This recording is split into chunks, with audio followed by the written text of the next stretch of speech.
And we are recording. Okay, cool. All right. Once again, what is this episode 18 or 19, Ron? I can't even remember now. 18. I think it's 18. I think it's 18. The last one we did was a deadly game of cat and mouse, which is a play on Rachel's character and the fact that there's some things getting ready to happen, but I thought it was a fitting title. I'm Brian Kynes, the creator of the Tales of Ulran game world. This is a story that I'm creating, and awesome folks sitting around me are helping me write it every time that we play a session. Over to my side is going to be Rachel. Rachel will be playing the character Miasha, which is a Tigress Sha-dae character. That is a new class. She's a dancer, and it is pretty badass. On my other side is Sean. He'll be playing a changeling monk slash, was it rogue and then monk? Named Sha-dae. Yep. Alex Porter will be playing the role of Oma again, the spirit walker. Straight below me will be Ron. Ron missed us last time because he was doing family stuff. He's a family man. Ron will be playing, we'll finally be getting to Ron waking up from having the hell knocked out of him a couple episodes ago by the frostworm exploding in his face. He'll be playing Ignatious, the avian cleric. Very wise, very old, very child at heart cleric that we have. Beside him, we have Heather. Heather was awesome enough to join on last episode, and she will be playing the role of Sylowen, which is our take on a Lancer character. She'll be playing an Avian Sky Lancer. Sylowen is a Lancer and had a couple levels of Bard before she decided to walk a little bit different path. At the very bottom over here, and that's okay because when she stands, she'd be standing over top of all of us. It's Kara, and Kara is going to be playing the role of Tamyre, a very physically beautiful paladin, but if you tell her that, she'd probably tell you to go to hell. Awesome character. And the last thing we did, if I'm trying to remember exactly how it went, was the fight getting ready to happen with Rachel's character, or maybe the fight getting ready to happen, because she was thinking, do I run? Do I stay? What's the song? Should I stay or should I go now? I should have played that as our intro song for that shit. There could be trouble, and if she stays, it could be double. So I've got an awesome idea here. Self-proclaimed awesome idea, of course. You all don't have to agree at once. Calm down. Rachel, I'm going to pause on that for just a minute. Okay. And Ron, I'm going to start with you getting out of bed, sir. And people healed you quite a bit and were very charitable, worrying about you and stuff. When you do finally twist and turn enough where your dreams subside, and as sore as you are, it's exciting for Ignatius. He's, like I say, he's not an adventurer, but in the last several days, I'll be damned, you've been playing the role one pretty good. You've been stepping in a lot of shit, sir. And I can almost imagine Ignatius enjoying that ride just a little bit. You know what I mean? But you do, you're stiff. When you breathe deep, it hurts. There was some mortal damage that you end up taking from that thing, which is going to have a hard time healing. So your maximum hit points will be lower for one day by 7. Okay. And then tomorrow, after some healing, as long as you don't have a terrible one of it, those will go back to normal. Okay. Rachel, we do a thing with mortal damage where every once in a while you take hits that can't be healed in the same day of which you've got them. And Ron took a good one. It helps create dynamic in the game. We had a conversation, if you're holding a gun to someone's head and you're like, give me the money out of the register, I'm going to blow the brains everywhere. Well, in D&D, people were like, well, I don't care, I'm just going to heal him. So shoot him. He's got 3 saves to wait till he sees what's happened. Pick his brains up, shove him back in his head. He's good to go. So we kind of did this to balance everything. Ron, you are muted because I'm getting ready to have you talk here in just a minute.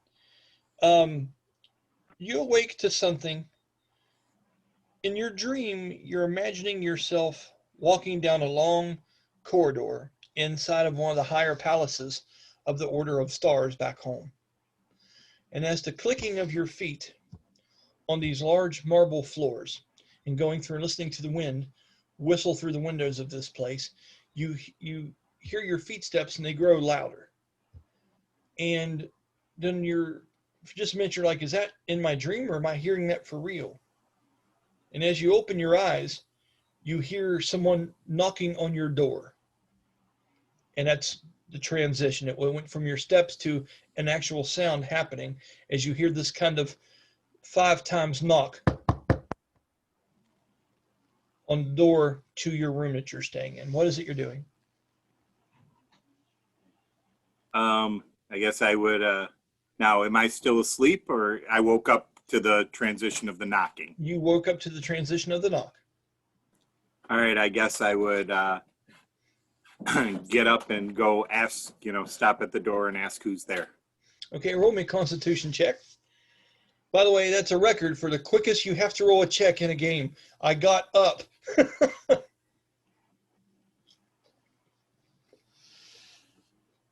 14. Okay, that gauges me and tells me how stiff you are.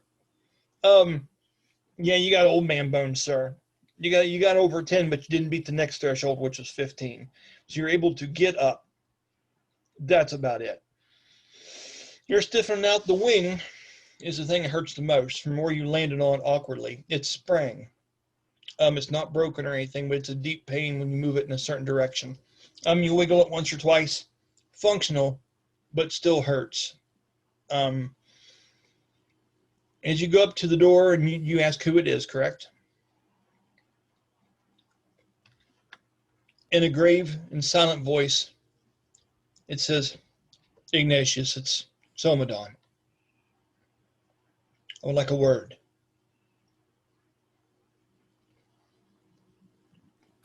I open the door and welcome him in. Okay.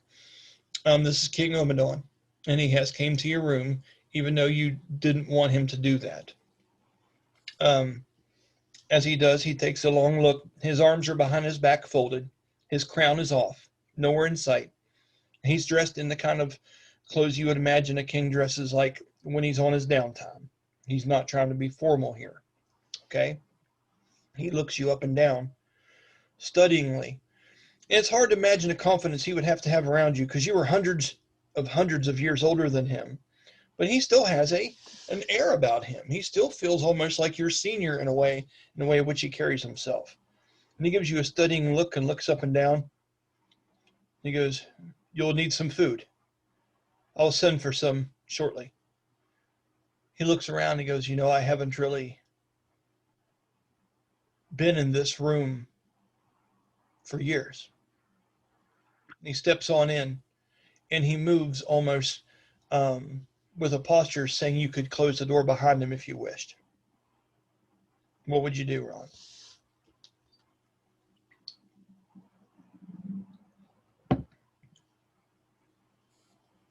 You're muted, buddy.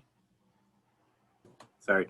He left, so I guess I would close the door and then get dressed and kind of very gingerly get dressed and figure out what I'm going to, Oh, he didn't leave. He came in. Oh, he came in. Okay. So yeah. I would shut the door with him inside.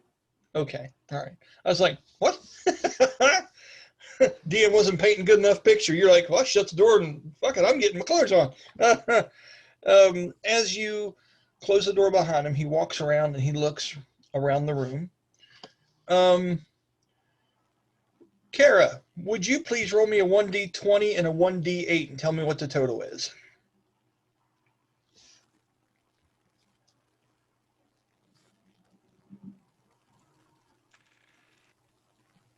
$21. Awesome. The king looks around and perceives a couple things. You rolled a perception check for the king, and the first thing he notices is that you found a couple things that, what was her name again? The female avian that was the prior owner of this room, Ron? Well, he sees that diary laying on the Miralai. table. Miralai, that's it. He sees the diary open up to a certain page, you can see that you've been studying that and looking through that. He also sees that ribbon that she's had around some kind of weapon at some point, and he sees that you have that off, and you've put that around your own staff. And by chance, where do you keep that little trinket that you brought back from the crypts, Ron? Where do you usually keep it?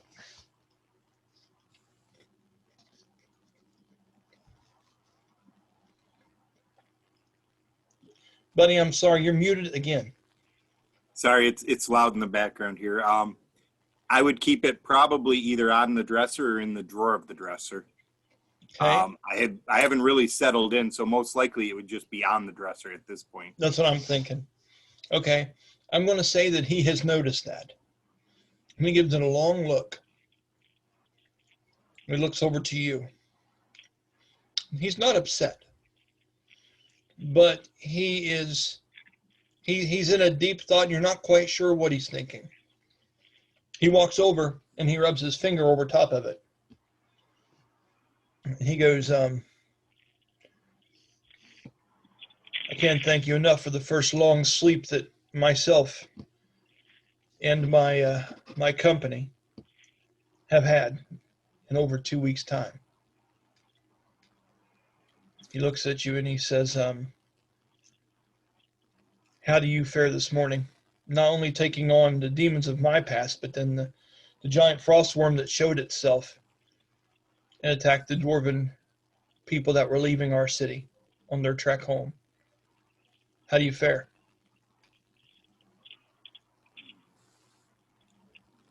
I'm a little sore. I may have taken on a little more than I could handle at the time, but I'll be all right. He looks at you and he puts his hand on your arm, almost like a granddad, feeling your bicep and stuff. And he puts his hand on your arm and kind of pushes his thumb in there a little bit. And he goes, it's amazing. There are people 2 to 3 times stouter than you that serve our kingdom, and me in particularly. And yet you're the one that was there facing that creature before any of them. There's a lot to be said for courage. And there's a lot to be said for wisdom as well. He says, do you have any idea what time it is? I've begun to lose track myself. I just woke up to your knocking. I really don't know what time it is, or even if I've slept extra days. Okay. He says, it's past midday. You're going to have a long rest, Ron. Okay, from that. He says, whatever your plans are for the rest of the day today, your activities are covered, along with a meal on behalf of me and some of the others here at the Old Drunken Mug on the lower level of our city. The dwarves plan to have a wake, which is something that they wanted to do here, and I gladly accept them. They'll be celebrating those that fell in the battle and those that survived. And I know that you didn't want all this attention this quickly, Ignatious, but, well, you saved a lot of people inadvertently. It's always funny, the secondhand heroics that you didn't even realize you were a part of. As king, I deal with this frequently. But you'll be recognized tonight. And you'll be celebrated. And although it may not be what you wanted, I would embrace this. There's something about the camaraderie of man. It sets us apart from less civil races. You understand?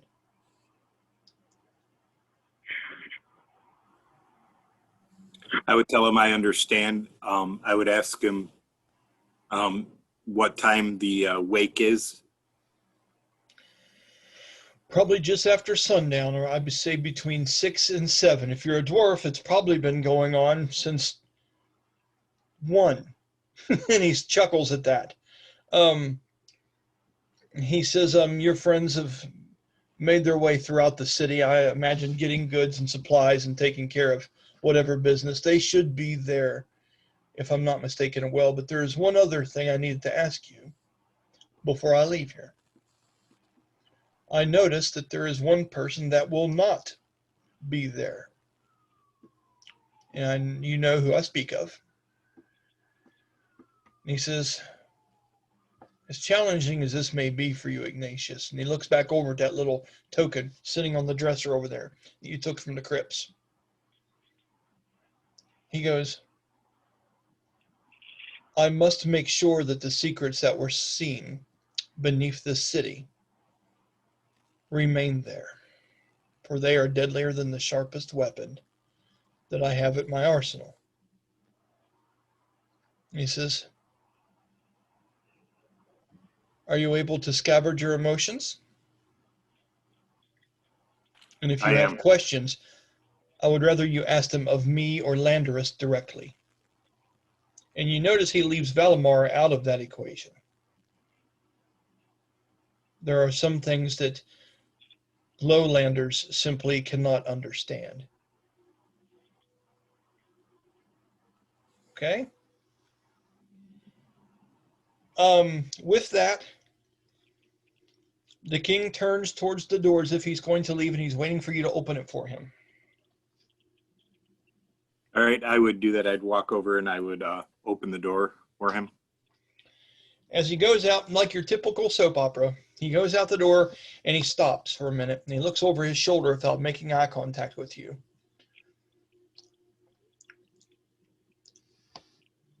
He says, if you truly did see Millennium through those stones, then you are on the right path by being here. For no one other than my own bloodline and those worthy of it can peer into the recesses of the past. He looks over to you and he says, this should be kept between us.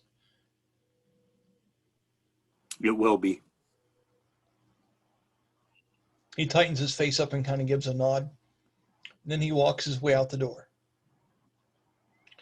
So with that interaction, Ignatius, what was it that you would be planning on doing once you wake up and get going? Are you wanting to go out and leave and find the others? Are you wanting to explore the room? Is there anything particular Ignatius was wanting to do? And that will lead into what we do next. No pressure, buddy. Well, first, I've got the ability here you gave me. I'm looking for it here. The symbiote research. Yeah. That's a good one. So what do you want to do with it?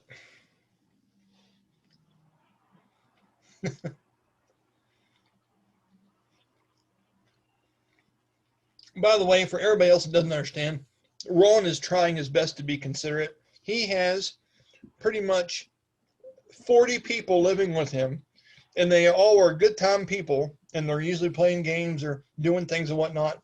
And although it may look like Ron's in the forest, he's not. he's trying to survive. So Ron, I appreciate it.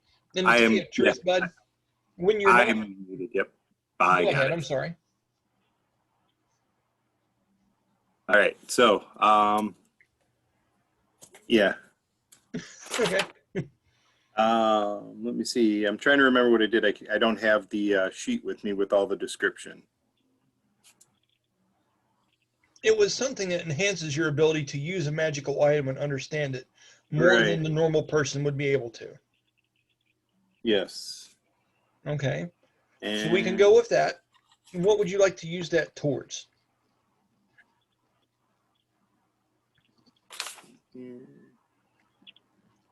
Those watching Ron's cleric class, since he was an archaeologist and studied the remains of the angelic city that he's from, he can take a magical item and not only exhume new skills from it that may be dormant or latent inside of it, but he can also get extra uses out of them and things like that by doing research checks on magical items. So it makes Ron invaluable.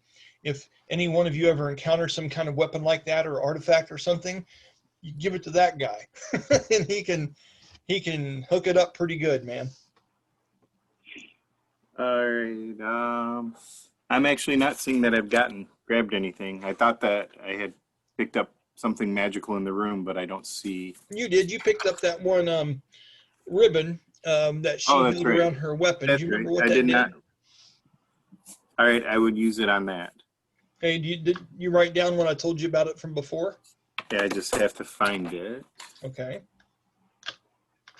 So, I'm trying to remember. It gave you some ability. It was some like first level spell that it enchanted on anything that you wrapped it around. I just don't remember the exact details of it, Ron. So you'd have to find it so I know. Let me see. It was a spell with bard spell heroism once per day. Yes. Okay. So, if you want to use your ability and look at that thing, and then I want you to roll me a check using that ability. So, what is this, investigation for you? I would probably think so. I don't have like I said, I don't have the sheet you gave me.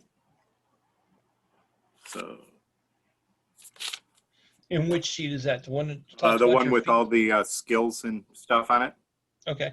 Well, I'll send you a new one, or you can, or it's on that Google Drive. But go Yeah. ahead and roll me an investigation check. I believe you've put several skill points on it, and you also know it from your other parts. Your proficiency bonus is added to that. Yep. What is your roll, buddy? If you're not sure about how many skill points you spend on it, just roll 21. 1d4. 21. Okay, that does good things. Okay, this is going to take you about a half hour to do this. Okay. And as you are going through it and looking at it, researching it, and pouring through her diary and trying to find mention of where she got this thing from, and you're looking at the stitching and going through your books that you bring with you that help you study these things, it actually, you can use it 3 times a day. Okay. Now that's today. If you want to use it 3 times again tomorrow, you'll have to restudy it. All right. The heroism, whatever the numerical components are of the heroism, are plus half. Almost like an intensify spell feat. Okay. Okay. So take note of that, and that's what you've got on that thing. What other business would you like to do up in your room here? Close the door and get dressed. Well, I mean, okay. I'll say you have something on. I mean, he wasn't looking at the whole bobbin. Yeah, okay. So I would picture myself in one of those long night robe gown things. As do I, just for fun. But yeah, definitely. As you do this and you are dressed up and you're in your gear, your ribs are hurting a little bit, but you're doing what the old guy does. You look at the mirror, he's smacking his chin a little bit, cracking him out a little bit. It's like, yeah, I got this shit. You know what I mean? With that, are you going to venture out of the actual room? Yes, I'm going to head down to the Drunken Mug to get something to eat. Okay. If you fly, which it would be a long journey otherwise, you could glide, and all I'm going to do is give you 1d4 non-lethal damage from the entire journey from this part all the way down to the lower. You're kind of conflicted about it because you're a little sore.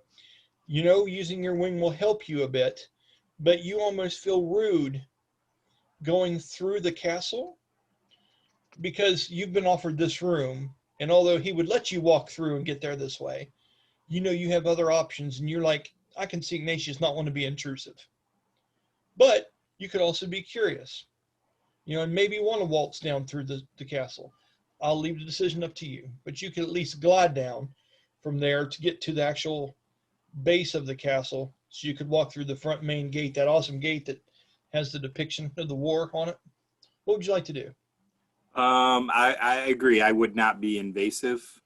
I I would try to, as discreetly as possible, just kind of glide down. Okay. As you do, please roll me a perception check.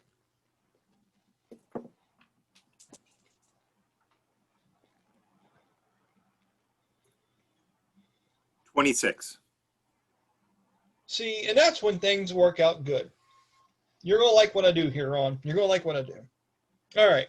So, as you go out to the edge of the window, and you put your foot on it, and you push yourself out, and there are these extended window ledges that you can walk on, because they know that Miralai used to be able to undo her wings and fly from this balcony.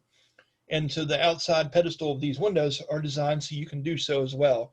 As you stand out there for a minute, almost as if you've played the Assassin's Creed game, you stand out on the edge of this and look around the city with a 26, okay, before you descend. You see a couple cool things. Real far off in the distance, and mind you, this is with your avian vision. And Heather, your character has this too. You literally have the vision of damn near like an eagle or something. So when you're able to see things or perceive things visually, it's 2 times that of a normal mortal person. So keep that in mind. You can see things a long fuck way off, okay? And Ignatious is the exact same way.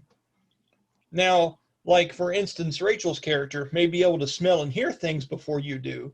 Visually, you and Ignatius are like radar, okay? So just keep that in your back pocket, okay? All right. So, as you do, I hate the fact that she got up too. I want her to hear this shit. Damn it, Rachel, where did you go?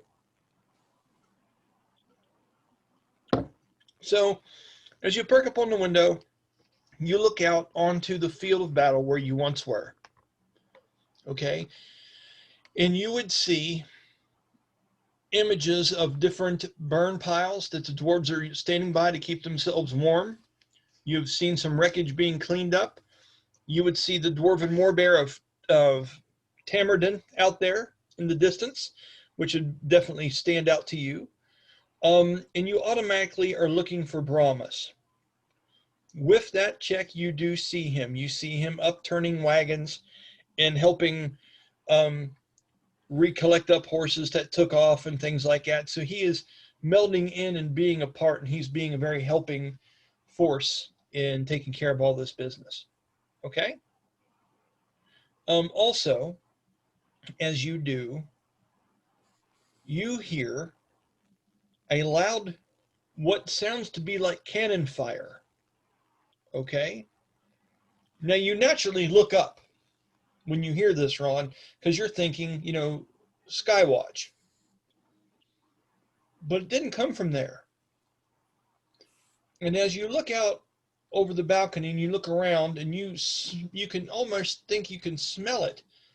Looking off on the next level down from the city, over to the right quite a bit, you see this older theater-like stage place into the city, a place that typically no one's ever around. Sometimes you'll see young lovers out there at night as you look out over the window of the city, kind of just holding back and hanging out over there like a place where the cool kids go when no one's around.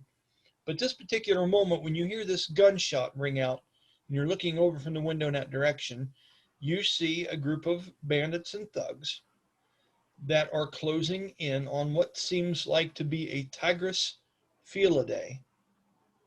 And you can see that from your window, I'd say a good 400, 500 yards away.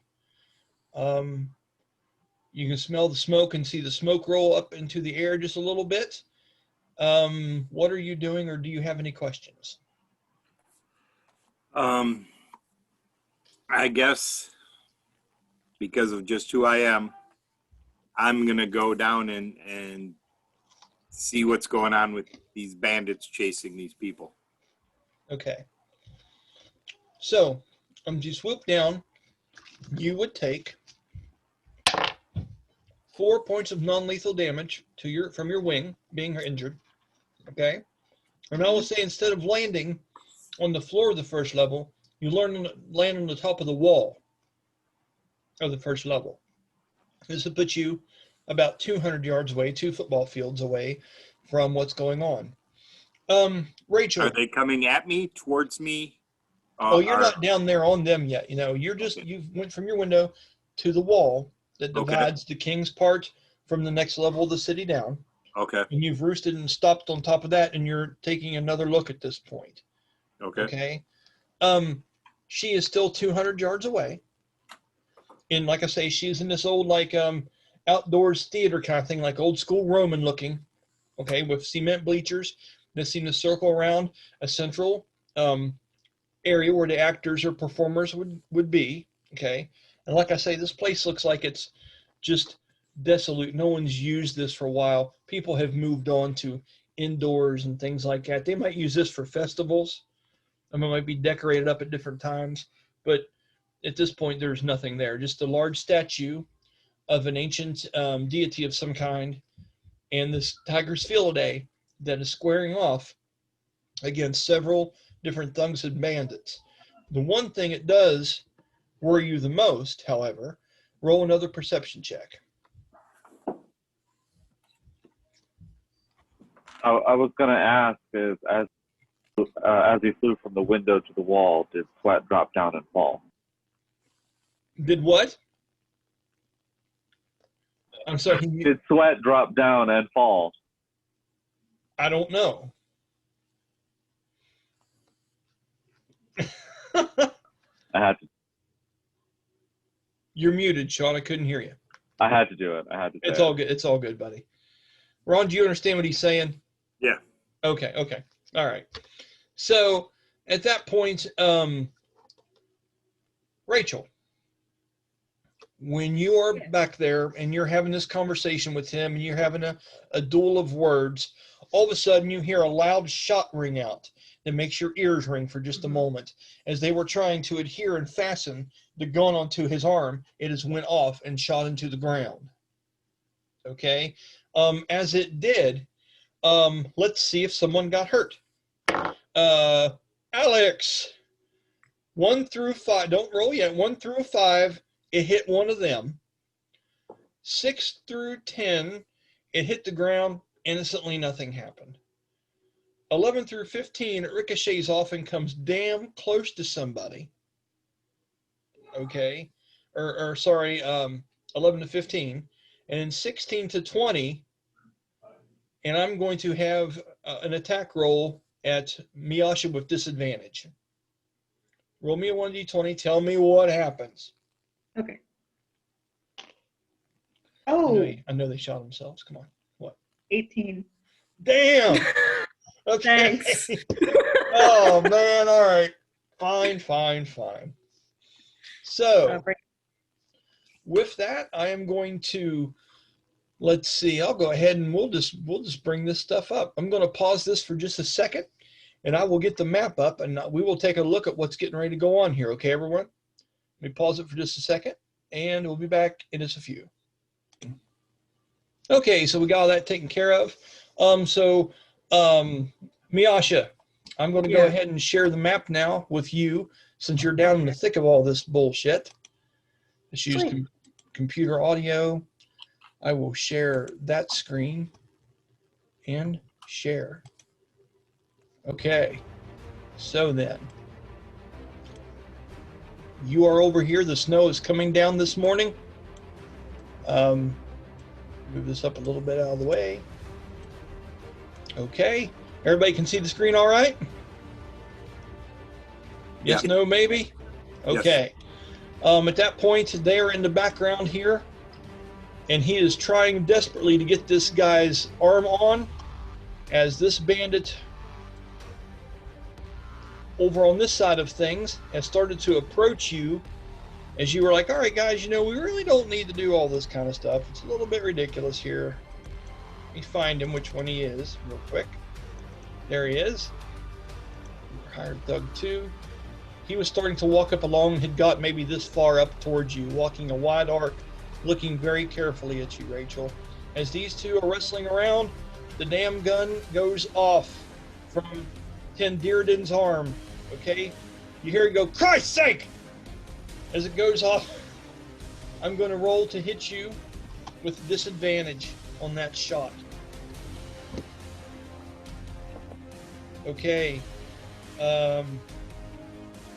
22. Negative. Did not hit? Nope, negative. Okay. How far off did it miss by? Quite a bit? Yeah, probably about 22, probably about 7, 8, 10. Oh, that's awesome. Okay. Yeah. So when that happens, it shoots way over here to the left and goes off, clicks off the floor, and bounces an ambient sound that rings out of this place and embeds itself in the rock back on the back ledge of this place. With that, Ignatius, with that loud crack, that's when you start descending and you end up on the outside wall. And you see the Stug coming around at her from a distance. At this point, you're not quite there yet, Ron. You're on the perch of the wall. Do you want to head on down that direction now that you've heard this shot ring out, or what would you like to do? Yeah, I would definitely head down to investigate. Okay. As you do this, Miasha, I'm going to go ahead and say this is initiative time for you. Okay? So go ahead and decide on what kind of action here you're thinking about taking. And then roll that plus your 1d20 from your character sheet. Tell me what your total is, please. Need help? Right. I'm here to help. No. So how far away is the Falco closest to me? Okay, just a moment. Just one moment here. That's it. Okay, so you're wondering how far away what is from you? The Falco is currently moving. So. The one that's walking towards you? Mhm. Okay. 5, 10, 15, 20, 25, 30, 35, 40, 45. 50, 55, 60, 65, 70, 75, 80 foot. Okay. Okay. All right. What I might is I might take a look around, see if there's anywhere I can get behind cover, and make myself not as easy as target. Okay. And if you don't mind, you are very, very soft-spoken on here. If you could make sure you're speaking clearly in the microphone, okay? Because I'm having a hard time hearing you. Yeah, let me just There you go. That's perfect. Oh, perfect. Okay, cool. So where is it you said you want to... first off, what's your initiative roll? Oh, okay. So it is a 26. Of course it is. Damn it. Okay, and let me roll for them real quick here. We'll see where we're at. Okay.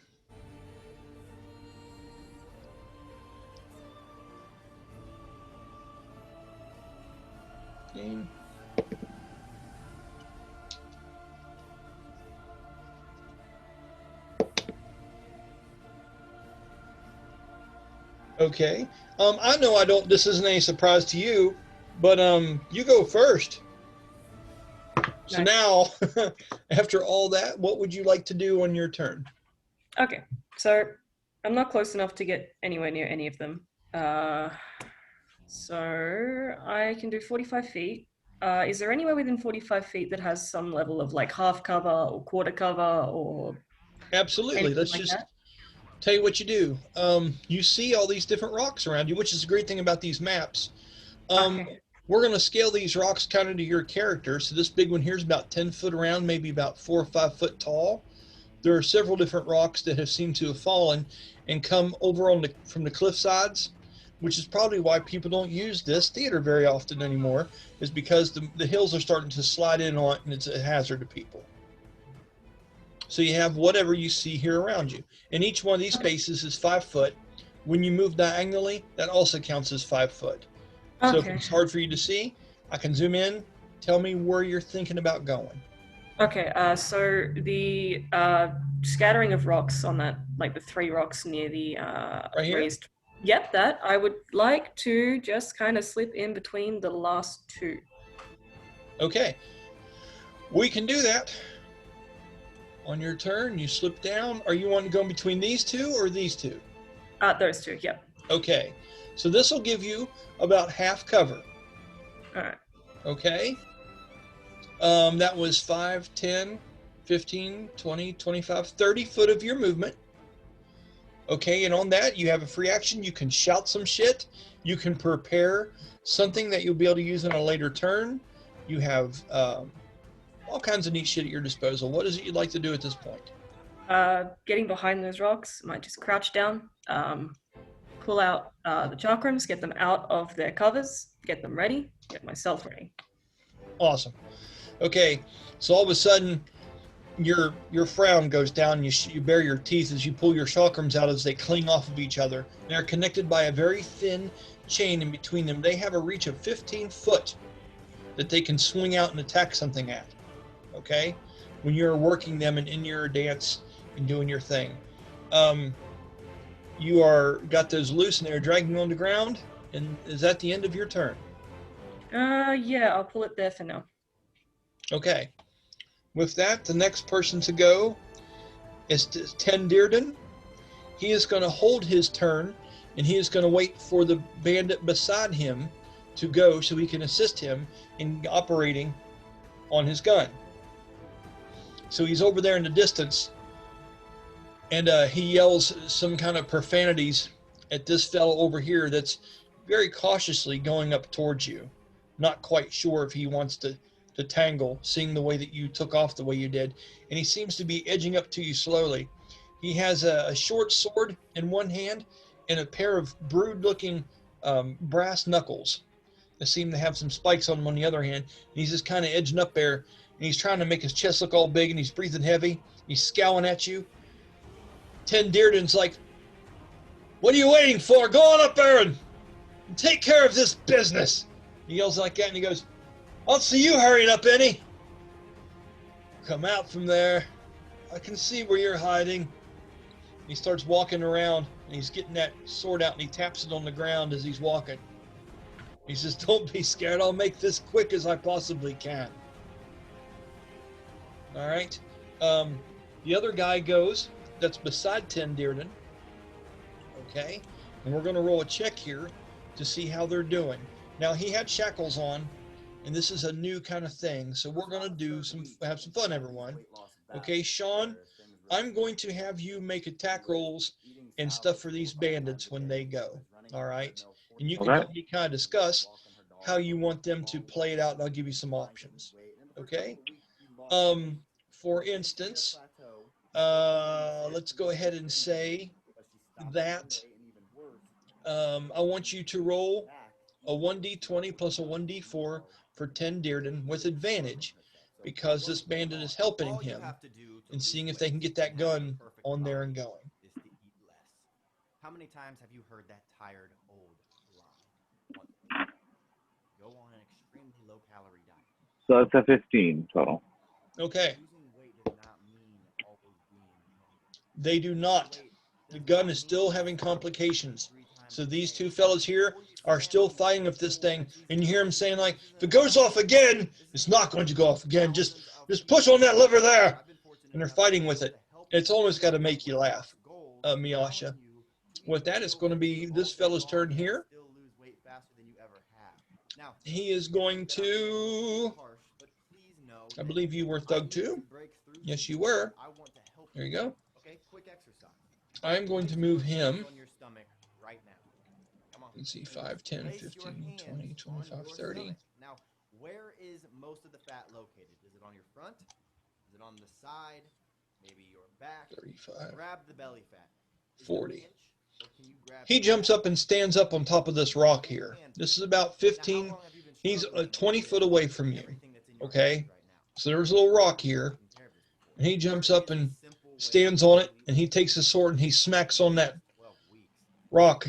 And he says something to you along the lines of, you know, you might as well just go ahead and come out of there and make this easier on yourself. There's nowhere to go in here.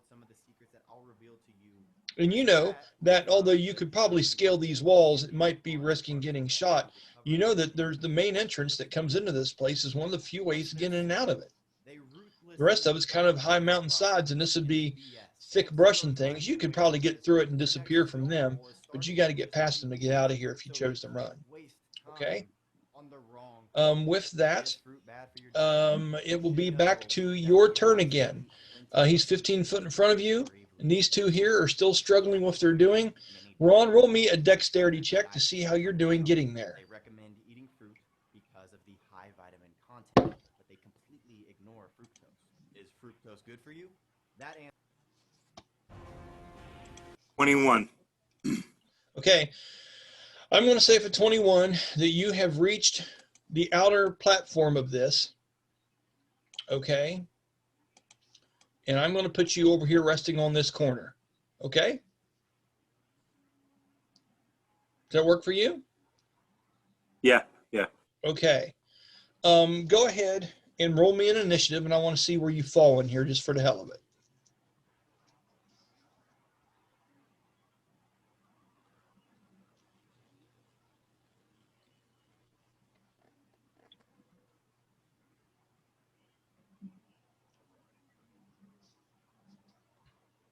You're muted, sir. 18. 18. Okay. All right, that helps me. That tells me what you're going to be doing on your turn. Okay. So with that, Miasha, you're there. What are you thinking about doing? Okay, so just to make sure I'm reading it right, under Yes. attacks per round, I have 5 of 2. That means I have 2 attacks, yes? You Per could round? either have 3 first, or you could have 2. It goes Okay. back and forth. That's what 5 every 2 means. 3 one turn and 2 the next. Okay, I get it. All right, that makes way more sense. Thank you. Yeah, sorry. I know it's a weird one for people. And you have all kinds of different skills that give you a chance to have an extra attack. You got so much fun stuff. I don't expect you to be able to pull it off. There's a lot. So I'll get your folder here, and I'll just kind of look at this with you as you go. So what are you wanting to do? All right, so I'm going to keep it simple. I'm going to come out from hiding. And you said my chakrams have a 15 feet reach? They do. Okay, so I might be within just 5 feet, so we're 10 feet apart, and attack with them. Okay. Are you wanting to move to the sides of this rock, or are you wanting to Yeah. jump on top of it, or what do you want to do? I reckon maybe come out towards the right diagonally. This way? Or the other way? Other way. Yeah. Right here. Okay. All right. And when you do make that move out, it's up to you. You've only used 5 foot of your movement on this turn. You could go ahead and swing. Do your thing. All right. Okay. All right. So, I've got to roll attack. Okay. The kid gloves have came off. It's official, everybody. All right. So I got a 13 to hit. Mm-hmm. Oh, sorry, 26 to hit. Sorry, I only looked at the dice roll. That's awesome. As she comes out from around the side of this, and at some point you take over all this, I'm just kind of describing because you're not used to the character yet. As she comes out from around the side of this, Ron, you're watching this tigress, which is hiding behind this kind of rock and looking up somewhat skittishly and feral. As she does, she comes out almost moving fluidly, like she is some kind of mystic. This weapon that she has is a large circular blade hollow in the middle. It looks like a ring, okay? It has different runes and intricate designs on it. And there are purple and red streamers, almost like ribbons, tied to the back of it and the other one. She has one wrapped around her left arm. It wraps around her shoulder, and she picks this thing up, and just with gentle movements of her hand, this thing starts to swinging in large arcs. As she rolls her head and pulls her arm back and releases like this, one of these chakrams comes flying out at a 15-foot range straight at this person. Okay?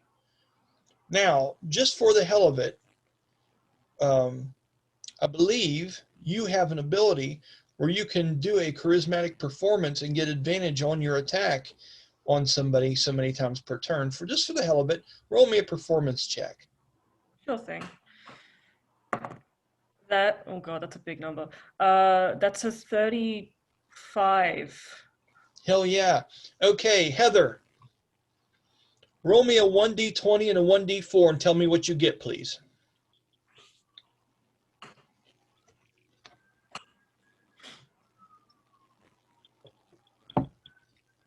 Six. Okay, he failed it miserably.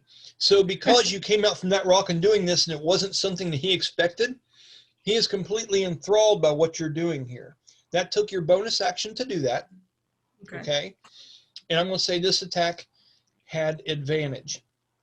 Okay. So not only did it hit, but I'd like you to roll again, see if you can get higher. All right. I did not get higher. I got lower. 15. Okay. Now you rolled, what was it, a total of 26? Yes. Okay. You also have weapon specialization. So one time per turn, you've already hit. Okay. What did you roll in the dice when you rolled it? The damage dice? No, just a d20 when you rolled it. Oh yeah. So when I rolled it, it was a 13, and then after the modifier was 26. Okay. So you might add your 1d4 to your damage. Okay. Okay. With that high of a roll, he wasn't able to dodge it. He wasn't able to block it, and you hit him in a part underneath of his arm that wasn't covered by any protection. Just straight damage to him. Roll your damage. All right. So it's all right. So it's 10. 14 damage. 14. I don't have the type, but 14. Okay. Was that adding your 1d4 weapon specialization to it? Awesome. Yes. 14 points of damage on your first attack. That's outstanding. It won't be that good again, I promise. Okay, so 14, he comes out, you whipping him with this, and all of a sudden it kind of snaps him too, as he grabs up like this, and he's holding underneath his arm, and he's looking extremely angry at you. He's going to do something. He's going to use his reaction to do uncanny dodge and only take half damage from that. Okay. All right. Okay. Now I have a second attack. So I might, using the momentum of the first swing out, as it's drawn back, use that momentum to get the second one to flow into the same attack. So sort of like a 1-hit, 2-hit. Yeah, and you have combo attack as a feat. Yes. So you'll get a +1 on your swing to this, and a +1 to damage. All right. Okay. That's okay. All right. So the damage roll is high. 33. Sorry, the attack roll. I was like, 30. What? 33 to hit. Sorry. Okay, a 33 to hit. Correct. Wow. I got to see something for you. This might be something extra for you, even. It was, you have it the was feat one to off do a it. natural 20. Yeah, you have true strike the feat. Okay? Yes. When you hit a character by 5 or more, you get to add 1d4 to your damage. 10 or more, you get to add a 1d6. And 15 or more, you get to add a 1d8. Okay? With that, what you just rolled, you get to add a 1d8 to your damage. Oh, sweet. That's the feat true strike. The truer your hit is, and the more you hit, you surpass them, the more damage you're able to cause to them. So it's going to be your normal plus a 1d8. Okay. All right. So, where is the character sheet? There it is. We've got. So that's +5 for the extra thing. So that's 6 plus 6, which is 12. 12 damage. Nicely done. He can't uncanny dodge that fucking thing. That got him good. That stung him. And this one here goes right across his gut, and it bends him over a little bit angrily. That is 2 attacks, and you've used a bonus action on your turn. Is there anything else you would like to do? Just kind of sort of like fall at rest, like keep swinging them for the momentum's purposes, but like just sort of, oh, what happened? You were so confident just a second ago. Very nice, very nice. Now, since you have all your movement left, you do have the steadfast assault feat. That means you can swing more if you choose not to move and stay in your location. Or you could move now if you wanted to. It's up to you. I might stay where I am. I'm kind of comfortable until that cannon is loaded. I'm comfortable staying in the open. I get it. And you don't even have to attack anymore if you don't want to, but because of that feat, it is an option if you choose for it to be. I mean, why not, right? That's what I'm saying. So go ahead. Yeah, Ron's like I would. Yeah. When in Rome, buddy. So I'm just going to read what I need to do that. So choose your own fight, gain an extra attack equal to 1 per every 15 movement. So because I used 10 feet of movement, I have 35 feet left. Yep. So that means I have 2 extra attacks.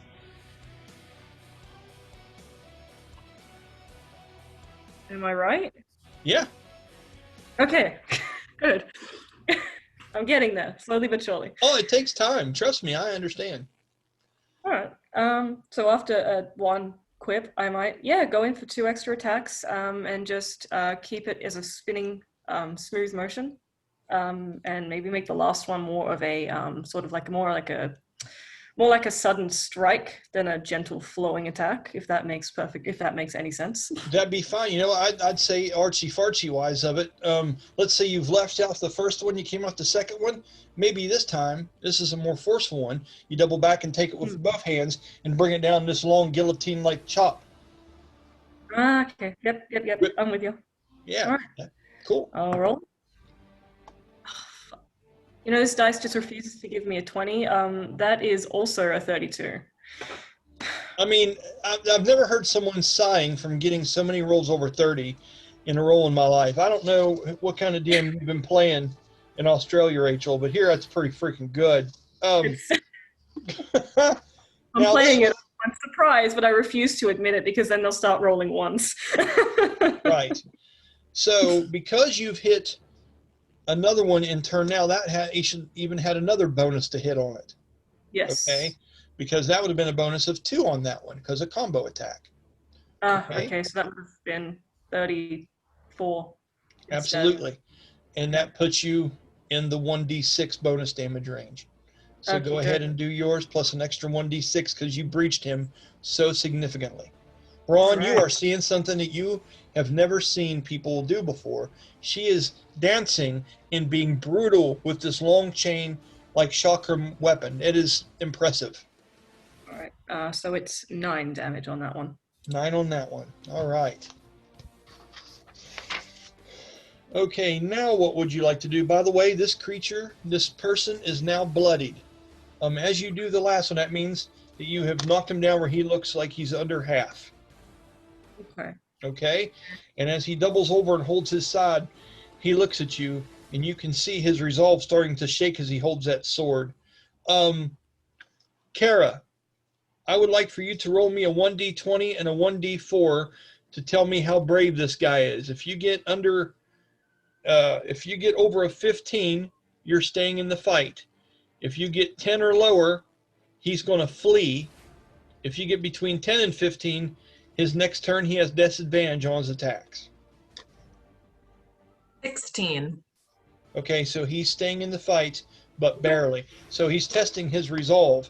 He's kind of looking down at that, and he's had an option here. But he's thinking, man, I got hungry mouths, man, and this guy's paying me pretty good. I'm not done with you yet. Okay? So after that, it is going to be Tenverdan's turn. He is going to hold it once again as the two work together to try to fix this shit. Sean, let's see if he can fix this. Beat a DC of 15 if a 1d20 and a 1d4 with advantage on the d20.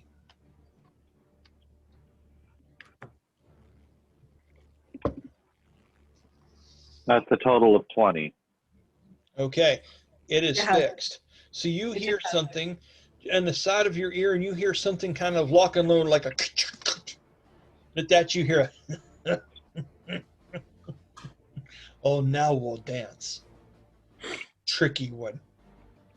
He says like that, and you hear that from the off side of his head. Is there anything you'd like to say to him as you hear this echo across the floor of this ancient theater? Sure. Might pause, just swing the chakrams casually, and just kind of, let's just hope you don't have a malfunction again, huh? 1 in 10 men, right? Very nice. Very, very nice. Okay. So, on that note, it will be, those two took their turn to get that stuff going. I'm going to let him use his movement. Unfortunately. Tenverdan, where are you going, buddy? Let's see, you've got that person right there in the way. He's going to start circling around the other side because that's what you do. Just a minute here. Okay, move my stuff.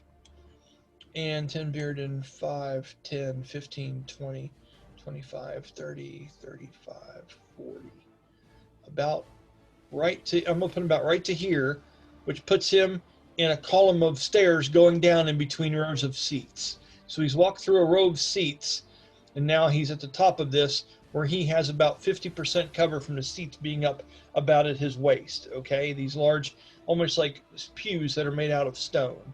And he's going to start descending, possibly this way. He's just walked around to the side to get a clearer shot at you.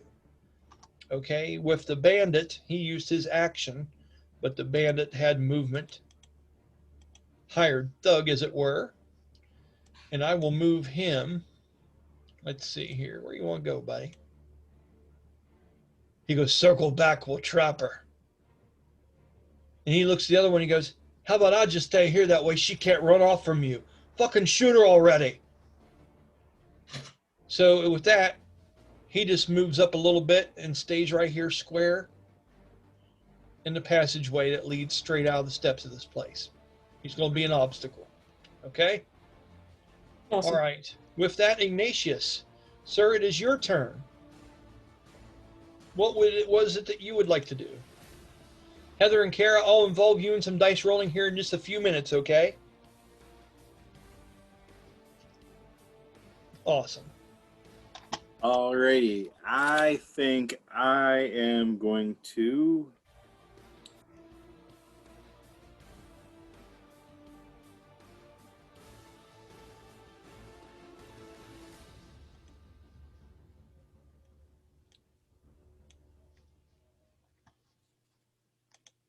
Okay, I am going to cast Suggestion on the guy with the gun. Okay, because he didn't perceive you. He's been so, and I rolled for it too. Because I was thinking, man, he's like, oh, I'd like nothing more to shoot a bird off a perch. But no, he didn't notice you. He's all about her. He's pissed at her. So I will even give you advantage because he doesn't even know you're there yet. It's a surprise on your roll for your DC. Mm-hmm. And that's something, Rachel, that we do in this game too. You don't just automatically have a difficulty class to the spells you cast. You get to roll to see what your base number is. Because I don't know why D&D doesn't do that to begin with, really. But we've added, instead of it just being an 8 plus whatever it is, it's a 1d20 roll just like everything else is, then plus your numbers. It makes it a lot more dynamic. There's times that you can really screw something up, and there's times that the fireball fucking burns a house down. So go ahead. What's the spell we're on? Suggestion, and it's a wisdom saving throw. Roll me your DC, and you get to roll 2d20s. Pick the highest one, buddy. And can you inspire yourself? Can I inspire myself? It's a question we all have to ask ourselves at some point, Ron. I suppose I could, but I don't think I need to at this point. Okay, right on. I get it. So I rolled a...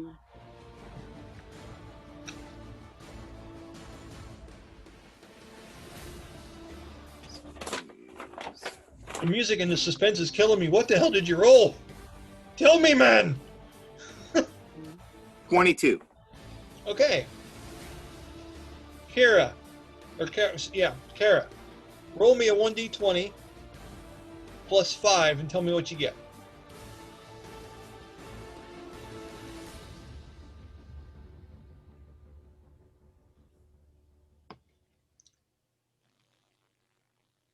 That is going to be an 11. And because you're awesome, he failed his saving throw. Thank you. And Heather, you'll be up next here in just a minute. So Kara just saved the day there. Okay. So he fails his saving throw against you.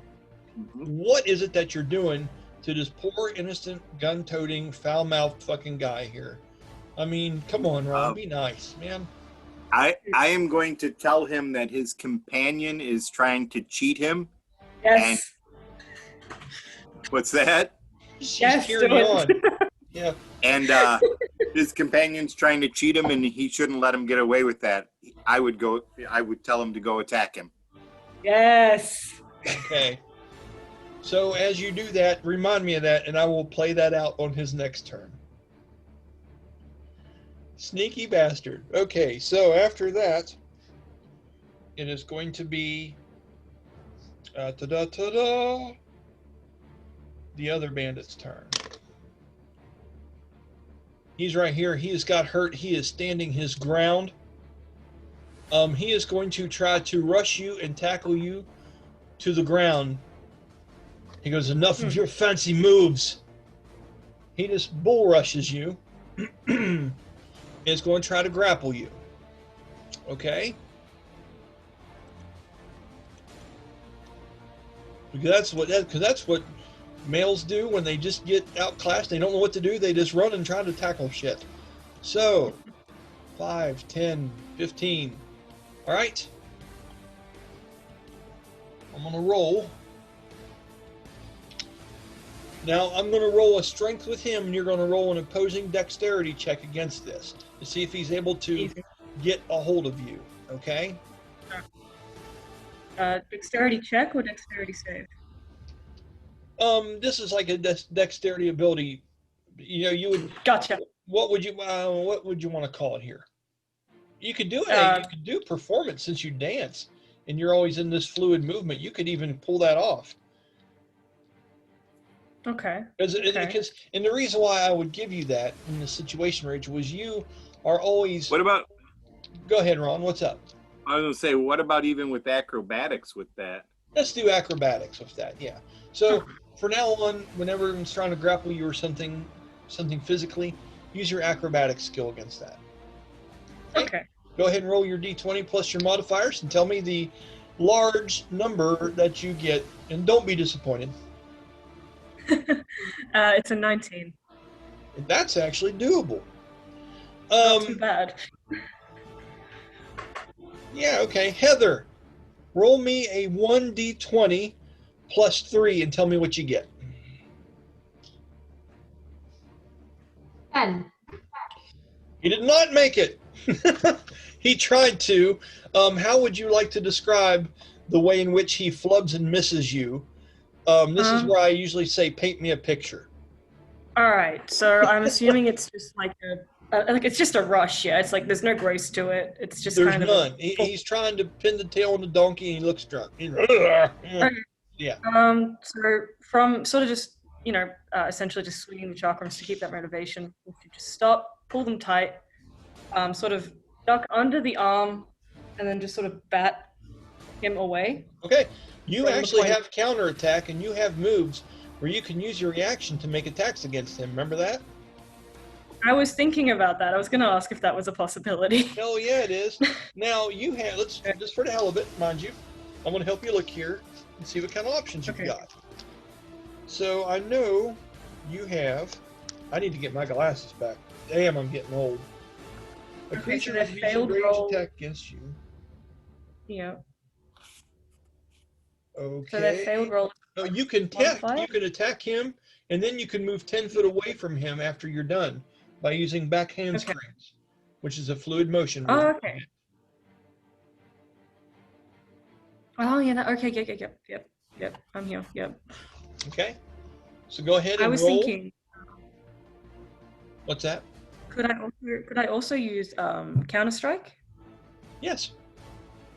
Okay. So he rolled a 10 and you rolled a 19. You have plus 9 to your attack. Okay. Wait. I'll do that. I would. Counter strike's bitching. Yeah, I'm just thinking. Oh, that's a natural 20. That's fantastic. So you get double the damage for your dice. Now, your 20 plus your 9 plus your 13 is going to be 41? Yes. 40. So that is an extra 1d8 damage from True Strike. Okay. And then are you using your kicks or are you using your chakrams to hit him with? Say it's close range. I'd say a kick. Okay. Makes sense. I believe your kicks do 1d6 at this point. 1d8. 1d8s, okay. So you're rolling 2d8s, and since you rolled a natural 20, it's double that number, and then add your modifier to it. All right. Okay, so... Sean's like, it's not fair, man. Shaw's just scowling at you. No one out dances Sha-dae. 16, 20 plus 6, 26. 26 points of damage. Correct. Paint me a picture. You have KO'd this guy. Okay. Tell me what it looks like. If it's a kick, I would imagine just after the shove, maybe like a high kick to into that stone nearby us. Oh, nice. Yeah. You want to sandwich him with your kick and just smack him into Yeah. that. Yeah. That's cool. And I would have actually gave him, if you would have hit that and he would have failed, I would have gave an extra 1d6 damage from impact on the stone.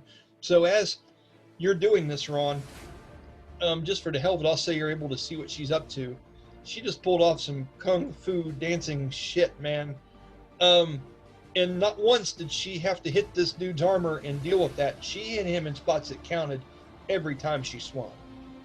Okay? With that, I want to roll a charisma check to see how well you perform afterwards. I want to see if you intimidate the other guys in what they do. Oh wow. Okay, that's a natural 20. That's 37. Jesus criminy! Look at Yeah. Sean's like, I quit. He's just taking shit and ripping it. I'm done. I'm out. You use these dice more often. That's awesome, though, man. I'm just gonna make a new character now. That's it. That's it. Sha-dae. It's gonna be a dancer. Okay. When you do that, this one over here gets ready to go turn around. He's starting to walk backwards slowly. He doesn't want any part of you. As he goes to do that, you hear this voice, Ignatious, from the other guy. Where do you think you're going to go? And you see Tenverdan start turning towards him and goes, I wondered how long it would be until you turned tail and fled, with probably getting ready to tell the guards that you freed me so they'll have mercy on you. Maybe not tar and feather you before they decide to dehead you in the middle of the square. I've got an easy way out for you. The two look at each other for a long time. This man in here says to him, says, 10, and he calls him 10 for short.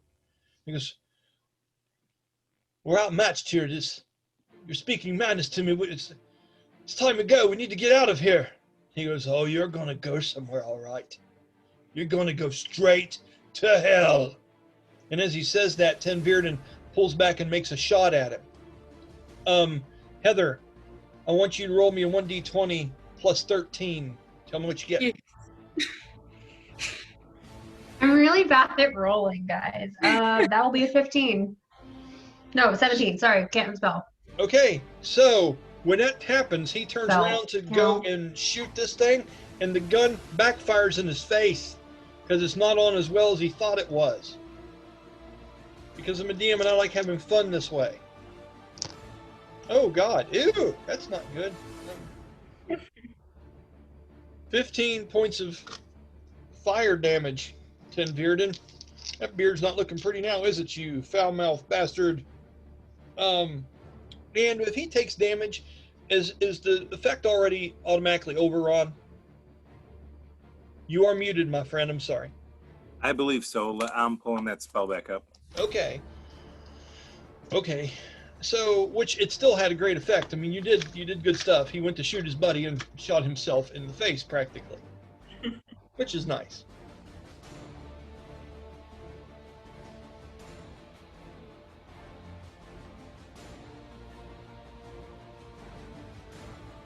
What do you think, boss? I'm going to say, and you're fine, Ron. I'm not trying to rush. Trust me, we're just having fun. But I'm going to say that pretty much breaks it. I'm going to say it actually says if you or your companions damage the target, the spell ends. You know what? Let's let fate decide. Kara, a 1 through 10, and because technically Tenverdan just shot him fucking self in the face, he will not be uncharmed by this. 11 through 20, And it's a wake-up call when the spell no longer has an effect. So roll 1d20 for me. Tell me what you get. 12. It was a wake-up call, slap in the face, and he is back, everybody. Thank you, Kara. All right. So on that, this fella here is getting the hell out of Dodge. He's going to use the dash action. And he is history. He takes out of there. Okay?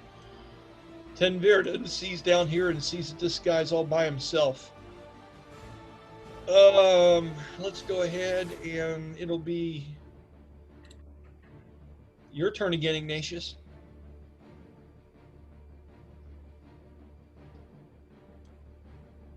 I think I'm gonna just kind of hold everything and watch what happens.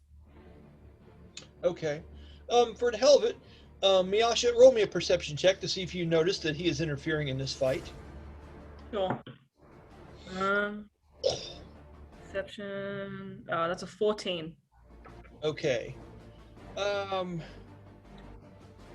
You know that he's acting strangely, but you're not sure exactly why. And as you look up, you do see Ron's character there with his wings out, with a gray cloak wrapped around him of strands of white. With his head up, you can see the silhouette of his wings standing here with a staff that seems to be emitting a soft light, as if he's just kind of watching what's unfolding. You might actually get a chance to see him lowering the staff for just a minute, as if he had done something, but you're unsure as to what it was. Okay? Yeah. That would be what I'd say at this point. React to that however you would like to. After that, I'm going to go ahead and say it is your turn, Miasha. This guy is KKO'd up against this rock over here. And I'm going to roll a death saving throw for him. And he passed with a 19. He is unconscious, but has 1 hit point, and he is against this stone here. Is your foot still up against him, holding him in place, or did you remove your foot? I'd say it would still be in that moment, but I'll be removing it soon to go somewhere, so. Okay. Tell me what you're doing on your turn. Okay, he's got the hand cannon working. And I'm right in the open. Well, I mean, it's kind of working, you know. I might move all the way across 40 feet to the other side of the inner sort of. Get these rocks between you? Yep. I'm with you. Good call. Okay. Now, 5, 10, 15, 20, 25, 30, 35, 40. So you could do it without taking the dash action. You could do it with your regular movement. 40 is here. Well, I can move you like 35 and then 40 that way too. That'll put you right behind it.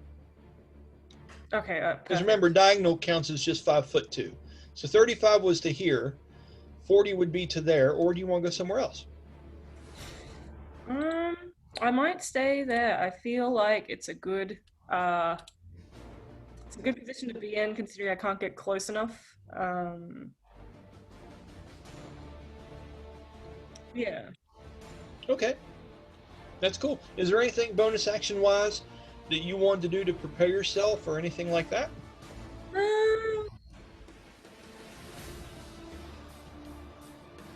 I mean, I'm thinking I could use Vicious Mockery as an action. You could. Is he in range of it?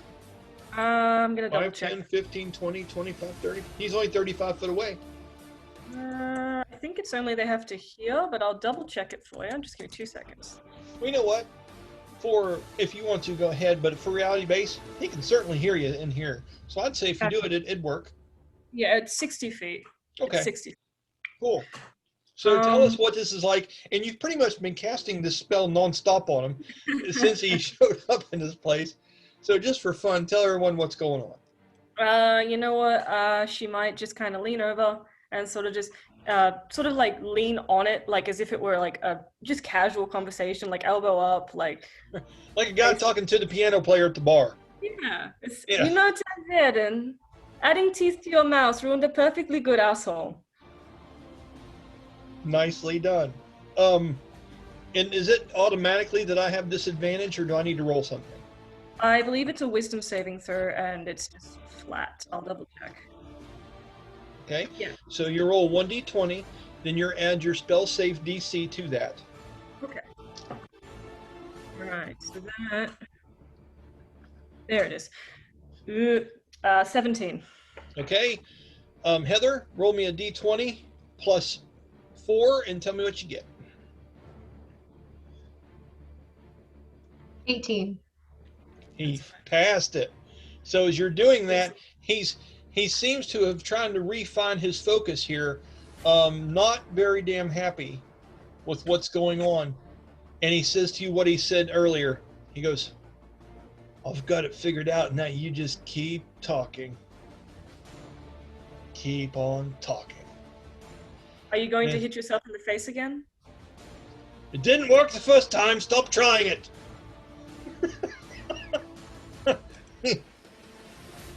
You only get one major action a turn. You're That's cheating. okay. It's a free action to banter. Banter is a free action, so. Right on. You're right. You're right. Banter is a free action. I cast banter. All right. So on his turn, he is going to blast the firearm in your direction. And I'm rolling this one because I'm sick of you guys screwing my shit up. That's just harsh, isn't it? Sylowen's like, I didn't do anything. It's ridiculous. Okay, so moving on. That's what I'm talking about. Ooh. 28.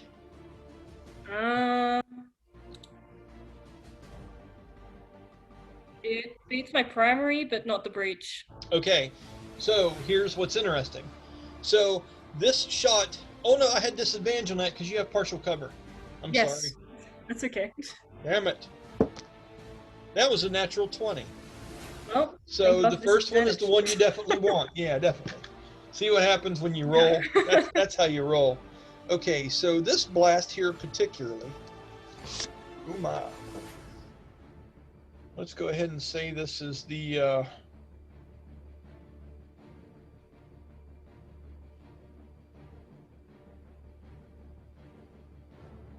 okay, he's going to make this the ass. Okay, perfect.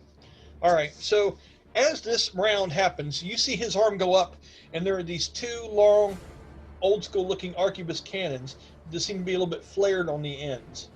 And as he holds it up and heads it over to that rock, he blasts, and both go back and almost vibrate backwards as he releases these from his arm. Steam shoots up from the arm as this contraption goes off, and you see him take 5 steps backwards. He needs to roll strength saving throw to stay on his feet. He does not. Tenverdan is knocked prone from what he just did to you, but he just let forth what he calls the dragon breath shot, which is a scattered shot that comes out of these trumpets on his arms and covers a large area. Everybody within it takes damage, and he did aim that well. Since you have half cover, it will only be half damage for that, but I have to roll the dice now. Okie dokie. Do me a favor, Sean, roll me a 1d8.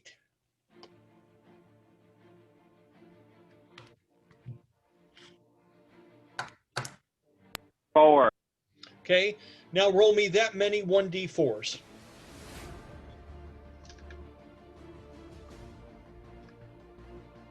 Tell me what the total is. Add 1 to each one of those 1d4s.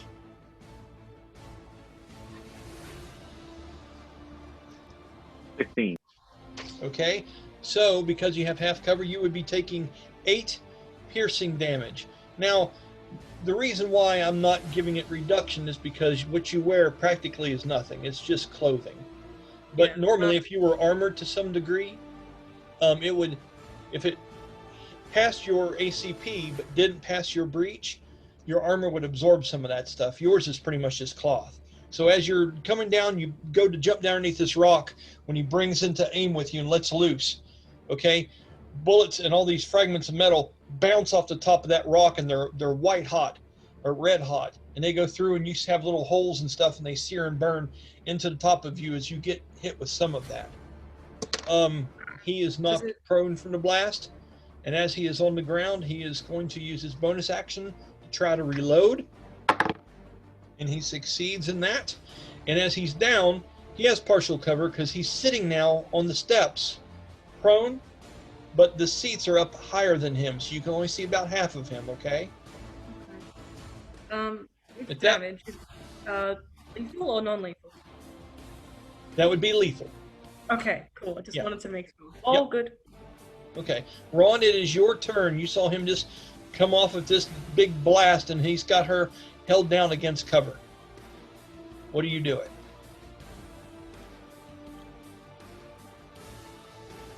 What kind of cat is that, Heather? He's an annoying Maine Coon mix. A Maine Coon mix. I'm going to be honest, I don't know what the hell that is. Ron's like, You know, like the big ones that are real fluffy? oh, yeah, I'll send yeah. you a picture. Yeah, Okay. that's him. Nice. Nice. Okay, Ron, what is it you're doing, buddy? I am going to cast Fairy Fire on 10 there. Yep. And 10's what we call him, but it's Tenverdan. Verdan. But you call him 10, that works fine. All right, so as you do that, is there a roll that he needs to make versus that, or is it automatic?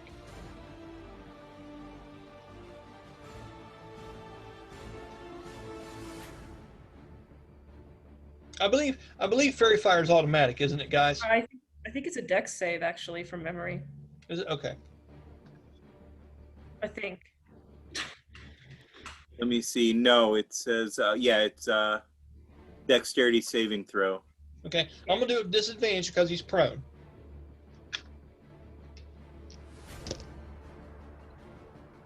A 1 and a 4. Tenverdan's had better days. Okay, I'm telling you, this is not good. This damn tigress is just mouthing me off over here, and my own men are trying to betray me. And I'm on my ass, and I'm pretty sure I pissed myself. This is not going well at all. Okay. Yeah, I rolled a 17. Okay, well, yeah, that beats the 1 that he rolled, so you're good, plus bonuses. So now, people have advantage to hit him, but does that do anything to him, Ron? Or is he just lit up like a fucking Christmas tree? Merry Christmas, everybody. And is that just the situation? He is outlined in a dim light, but any attack against him has advantage.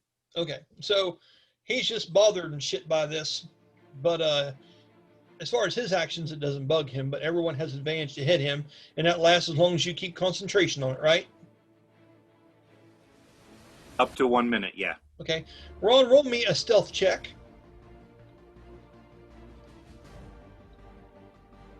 6. Yeah. I see you up there, Tricky. He says, oh, yeah. So when you do that shit, you have finally got Tenverdan's attention. And it's bird season, asshole. It's bird season.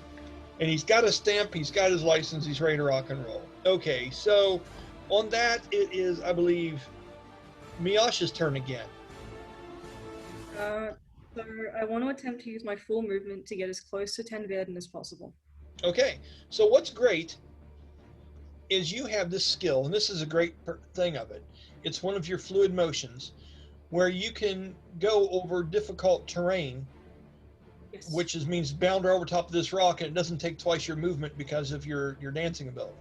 You just need to roll me just for the hell of it, roll me a acrobatics check to see how well you do. I'm going to make this rock a 12. Oh, 10 is average, 12 would be hopping over this. What'd you get? 18. You are over top of the rock with no slowness of your movement. Do you want to leap from this towards him, or do you just want to run? I'd say I would run. Yeah, I'll run. Okay. 5, 10, 15, 20, 25, 30. Now that's straight up melee range there, or you could stop back here and hit him with your shit. What do you Well, want? I'm trying to think about it because I want to try and disarm him, which I think I might need the chakrams because they're sharp. I want to try and cut whatever's stealing that cannon to his arm. Nice. And also, don't you have the disarming feat? Yes. That's what I'm talking about. Look at you going through a tutorial. And see, Sylowen, see, Heather and Kara, this is the stuff too. When you go through your fight after a bit, which I'm thinking is going to happen, if we get there, there will be some shit like this in store for you guys as well. And we'll go through and map out your moves and stuff. And hopefully, you'll roll a bunch of 40s like fucking Rachel has tonight. So, 40s. In the God's depth. Okay. So go ahead, and you are within range. He is prone, so you have advantage on attacks, I believe, as far as their melee. All right. Do damage. Do damage. All right, please. But this is not a thug. This is a badass. I got a natural 20. Fuck's sake. Yeah. I quit. I'm cutting off. Everyone, this is Brian Collins from the Tales of Ulran. I wish I was making this up. That was actually a gift from my sister. Clearly, they're like blessed because of that. You need to get a hold of your sister and tell her what's going on. I know. So, okay, so here's the thing. Oh my God. Plus bonuses, that's 33, right? Yeah. Okay. Yeah. So let me tell you what this means for you. Okay. Mm-hmm. So you've hit him, he's prone. Okay. I don't think there's a rule that when you're prone, critical, well, it's automatically critical. So everything dice wise is doubled here. Okay. Yeah. All right.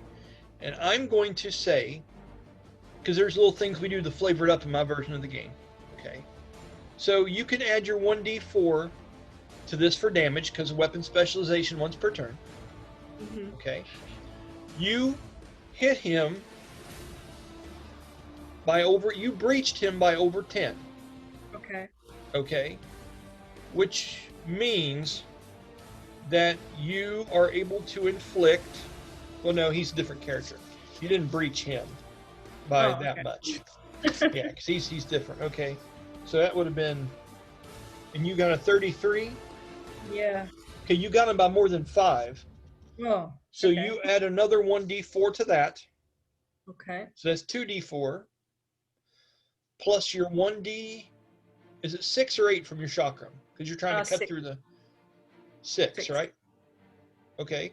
So 1d6 and 2d4. And I think that's it for you for right now. That's true strike in that. Go ahead and roll that. And that gets times 2. So those dice times 2. Ones don't count on a 20. So, yeah, that's not really a good roll. Like I say, ones don't count on a 20 on damage rolls. Oh, okay. I'll re-roll that then. Okay. 8, 6. So it's I don't double the d4s, I just double the damage roll, yeah? No, you double all the dice that you roll. Oh, okay. 8, 4, 4, and 8. Okay, so that's 16. Okay, and then plus your bonuses is what? That is, yeah, that's 16 plus 4. Okay, 20. Okay, that's awesome. 20 points of damage in your first vicious attack down on top of this character. That's awesome. Okay, and that breached him, so that's straight lethal damage to him. His armor didn't even get in the way of that. All right, that's your first attack. Now you used 2 on your last turn, and then you used your steadfast. So now you have 3 naturally on this turn. Okay. So what would you like to do now? You've cut down, and you've hit on top of him, and you're trying to get at these weapons somehow. And do you know how the disarming strike works? Yeah, so I gave it a read. He has to roll a check to keep hold of it, but technically it's an arm, so... Well, what you do is I think you roll an attack to hit the arm, then he has to roll a strength throw versus your attack roll, and if he fails it, you're able to disarm him. Yes, it's a really good pun when you think about it. Yes, so go ahead and roll, and now this is a +1 because you have combo attack. Right. So go ahead and roll your roll and see what you do. All right. So that one's a 25. Okay, plus the 1 is a 26, right? No, that was already with the 1 plus, so it's 25. That's a 25. Okay, you hit him, but you did not breach him. Okay. Which is okay, because this isn't a damage-doing attack anyway. This is just trying to do the disarm attempt.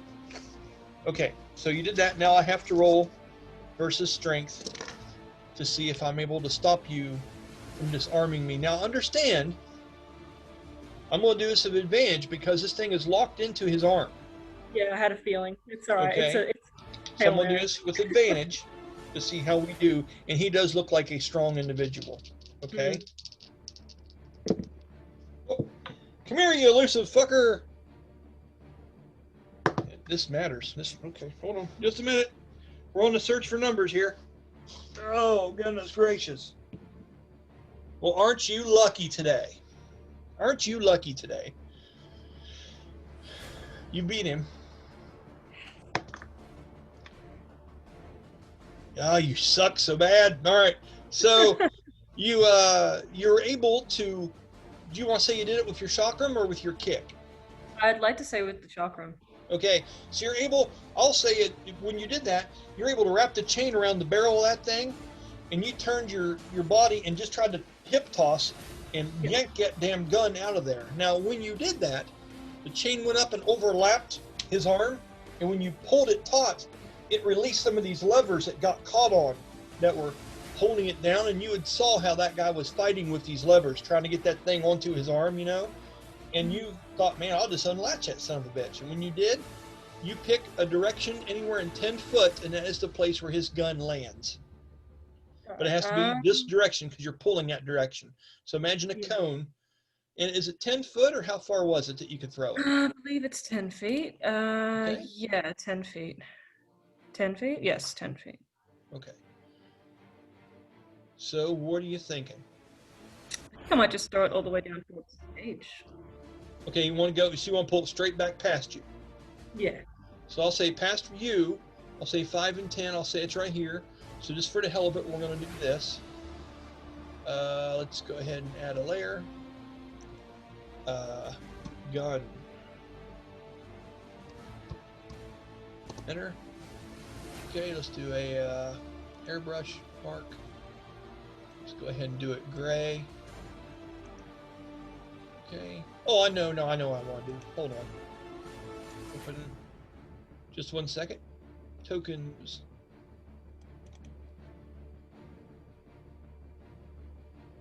Just a moment here.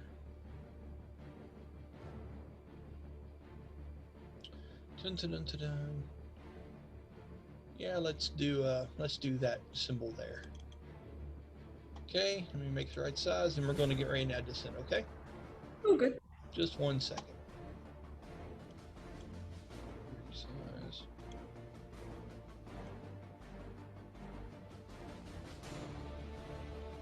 Okay. Edit. Copy. Bang. Edit. Paste. There it is up there. Drag it down to where I need it. Okay, and I got a villain tile on here now. Sure. So let's go ahead and I don't need that. Let's go ahead and resize it to make it sure it's right. Okay. There you go, and that is the actual gun. Okay, there it is. Alrighty. So with that, that is your second attack. You still have one more. You have disarmed him, you have hit him for a good hit, and now this next one will have a +2 on it, and a +2 to its damage for the combo attack. What would you like to do? Alright, so in that one fluid, like sort of tossing motion, I might just swing it back round and make one more attack. Okay, go ahead, roll for attack. That one is a 30. Okay, and then you add your bonuses, which is what? 32. Okay, a 32 breaches, and it breaches, and you get the extra 1d4 damage on that. Yes. Let's go ahead and roll that. So it's 4. Alright, it's 9. Only 9. Okay, awesome. -9. That's your attacks. You have your bonus action you can take. All different kinds of that thing. What are you thinking about doing?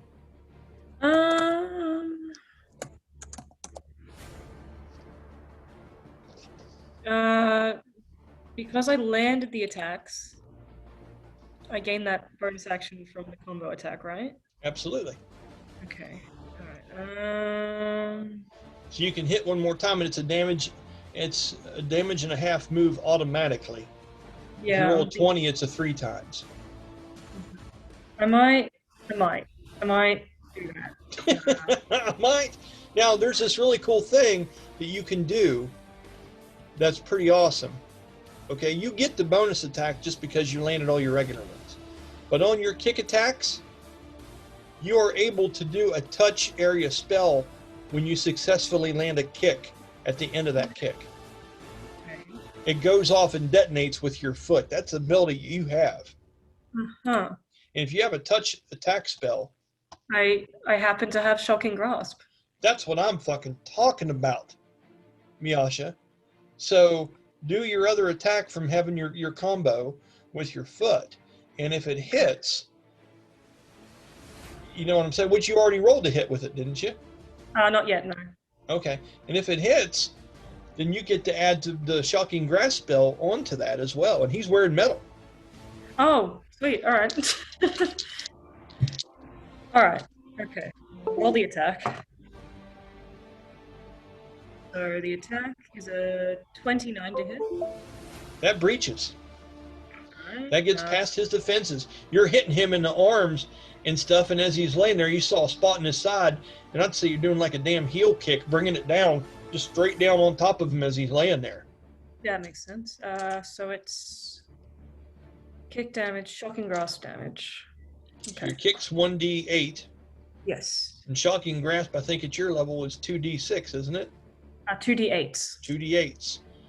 And he can't take reactions on his next turn. Okay.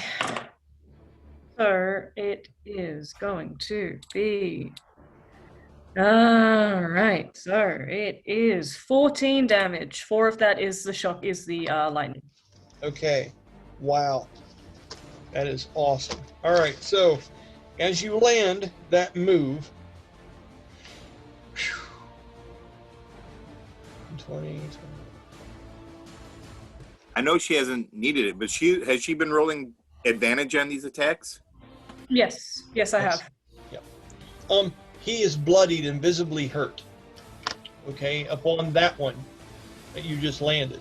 Now, Ron, just out of turn here, I want you to notice that there are some guards starting to make their way up in the distance because of the sound of the gunshots that's been going off and echoing. You saw them come from the same direction you came from the city, and they're coming down this way to investigate what's going on. Okay? They'll probably be here another round or two. Okay? With that, what else do you have left that you would like to do here, Miasha? As if you haven't fucking done enough. I might leave it here, save my reaction in case he decides to, attack. Awesome. Which you have some really good shit for that. Okay. After that, it is going to be his turn. With you standing right there on top of him like that, he is going to draw what is called an elusive strike. He's going to roll backwards 10 foot, and he will take an automatic attack roll at you. First, he has to roll stealth to see if you're even able to perceive that he's going to do it, as he has daggers underneath of his vestment. Okay, it's a disengaging strike that you can learn. It's a feat that you can actually learn, and it's written in the rules with a natural 20. All right. What's great for you is, though, that was just his check to make sure that you couldn't see it. So go ahead and roll a perception check for me. Sure. That's a 9. Yeah. So he does that. So Tenverdan rolls backwards 10 foot, and he rolls into the pews. Okay. Oh, no, I don't want to draw a square on him. I want to move him. Stupid program. Wow. 5, 10. Okay, and as he does, he's coming up and he's doing this attack with advantage.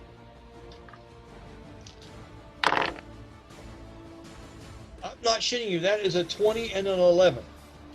Okay. So that's a 33. All right. Yeah, that's it. That's it. Okay. The damage from this is. Can I use a reaction? Absolutely. What do you plan to do?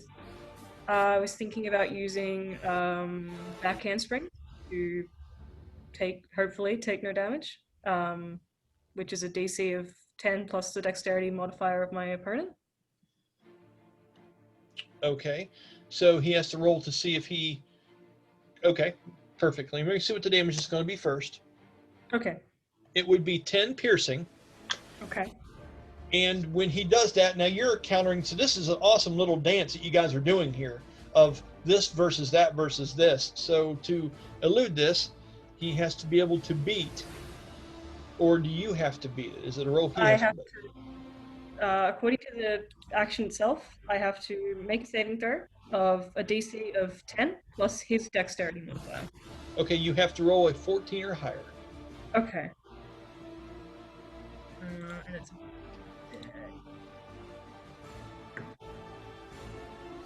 Ooh, I might not actually make that. It is just dexterity flat, isn't it? No, Yeah. save. DC save. 16? 16. That did it. Okay, so does that eliminate the damage altogether? On a success, you take no damage and may move 10 feet to the side in either direction. Okay, where do you want to move to? Well, he moved back. He did. So I'm gonna go forward. Towards him, huh?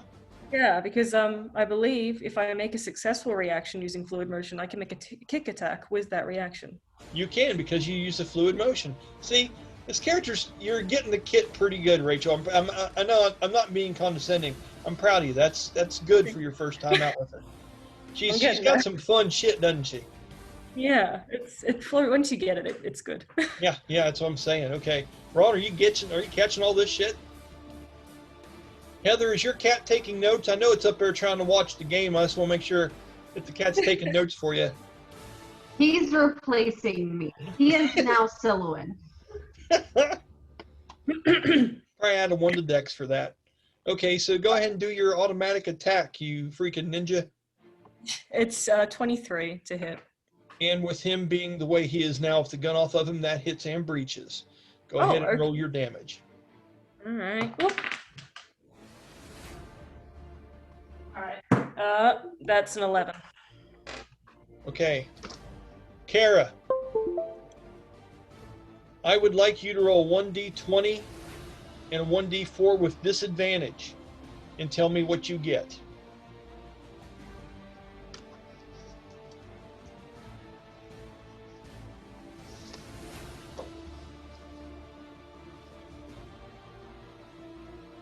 And you are muted. Oh shit, this looks like it's going to be good.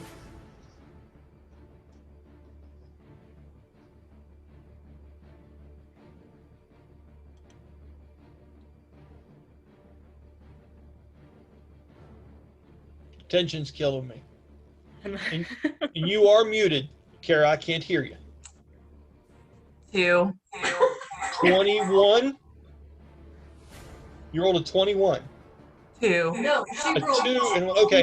So with that, Kara, if you want to get involved here for a minute and talk, I want you to tell me in the way Tenverdan begs for mercy because he has been outclassed and outmatched now, and I just want to I'm trying to get other people involved in it a little bit, and he is what we call on death's door. He's been knocked down quite a bit, and because he rolled such a poor charisma check on this, he is going to, in a nasty way, beg for her to stop. How would you like this to go? I want him to drop to his knees and beg for mercy. Okay. So as he does, Miasha, he rolls over on his side and he puts that one stump down the ground. And he raises the other hand over top of his head like this, as if he's trying to block out the sun. And he's, all right, that's enough. You've ruined me. I mean, are you sure? I mean, you were really confident, like at the start. Are you 100% sure you're okay? You're done? He would spit at your feet, but he's afraid it would invoke your wrath. Right? So he's still not even doing that with the horrible roll that Kara made for him. I mean, shit. This is a bad situation. He is groveling big time. Ron, as they're going through this, it would be your turn at this point. She seems to have him well under control as you see him begging for mercy.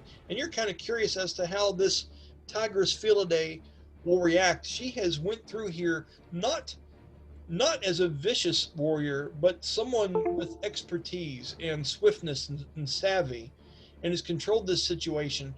Tell me what you're thinking, Ron, and do you want to do something on your turn here as they're going through this interaction?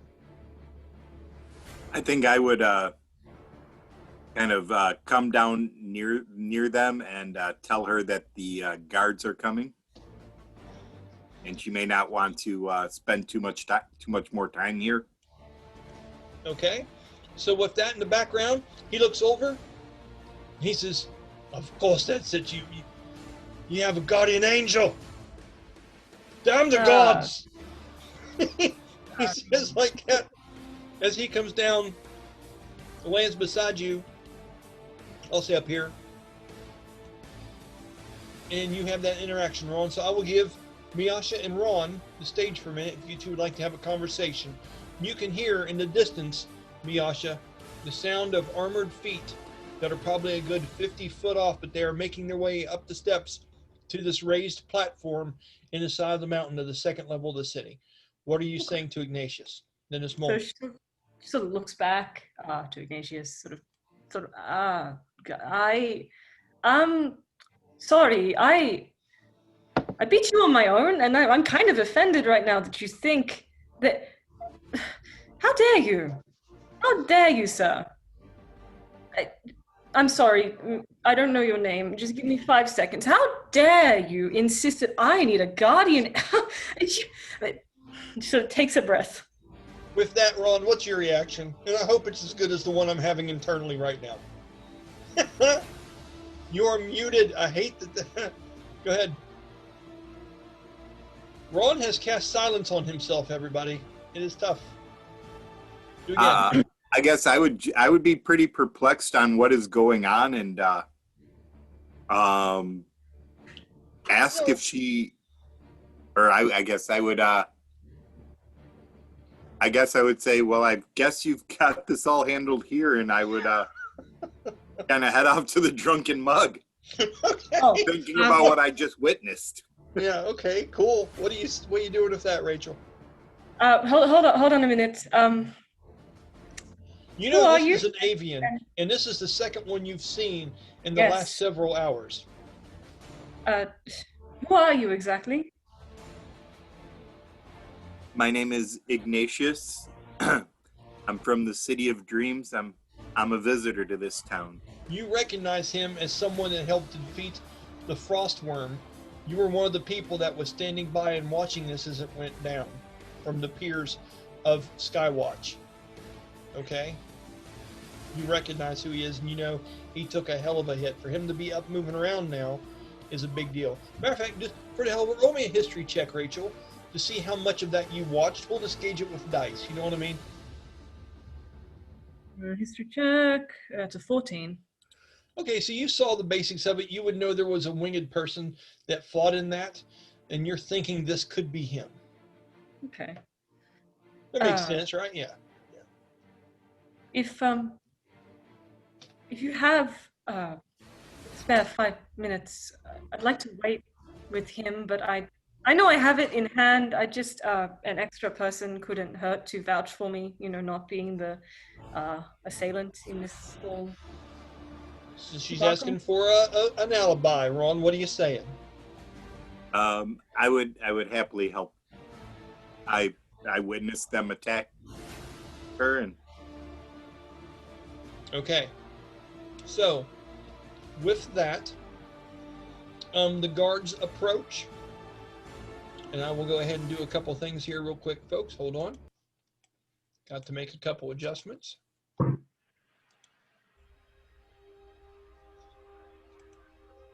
Okay. Okay. So with that, the guards come into the room, into this ancient, like leftover remnants of what used to be a grand theater in the city of its older days. The silver helmets, all the things that you recognize are on from before. Okay. As they do, they march in a pair of four. Two normal ones behind, with two elites,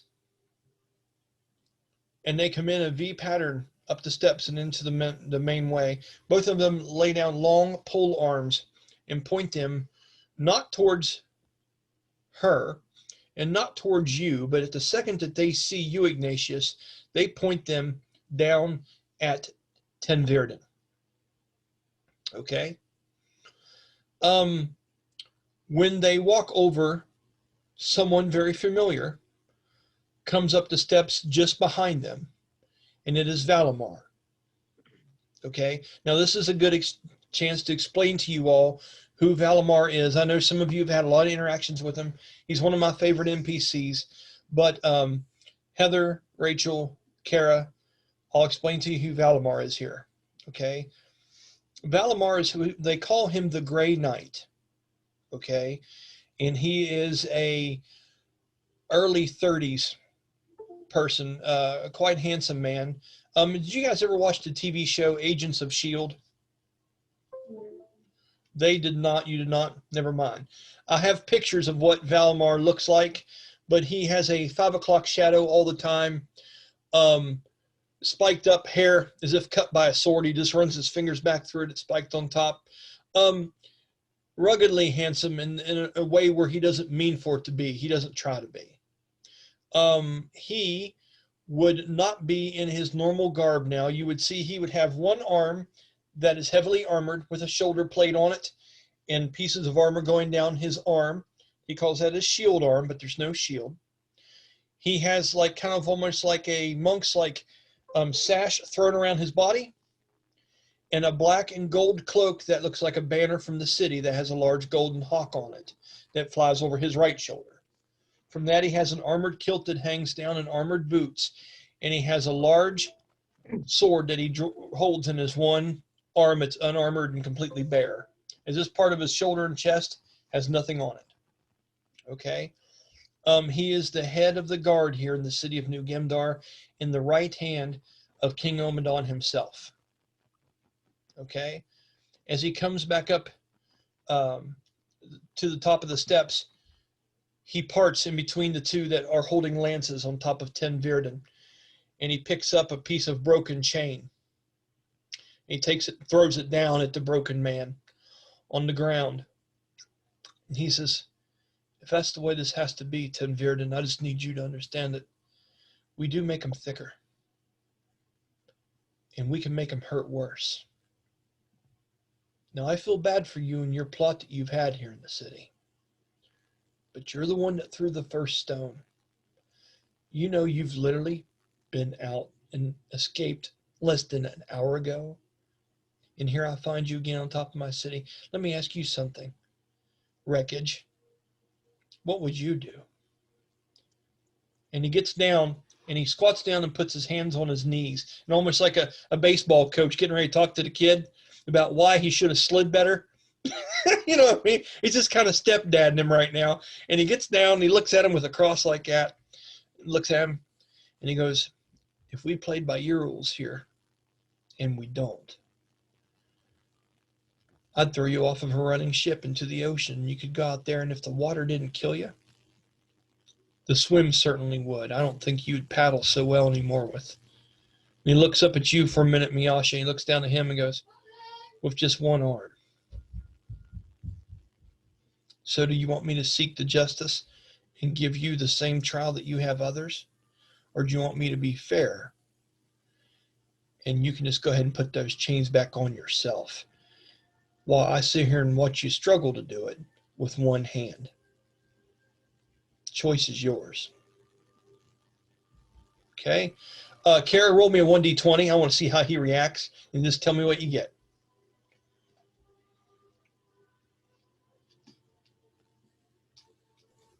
Unfortunately, it's another 2.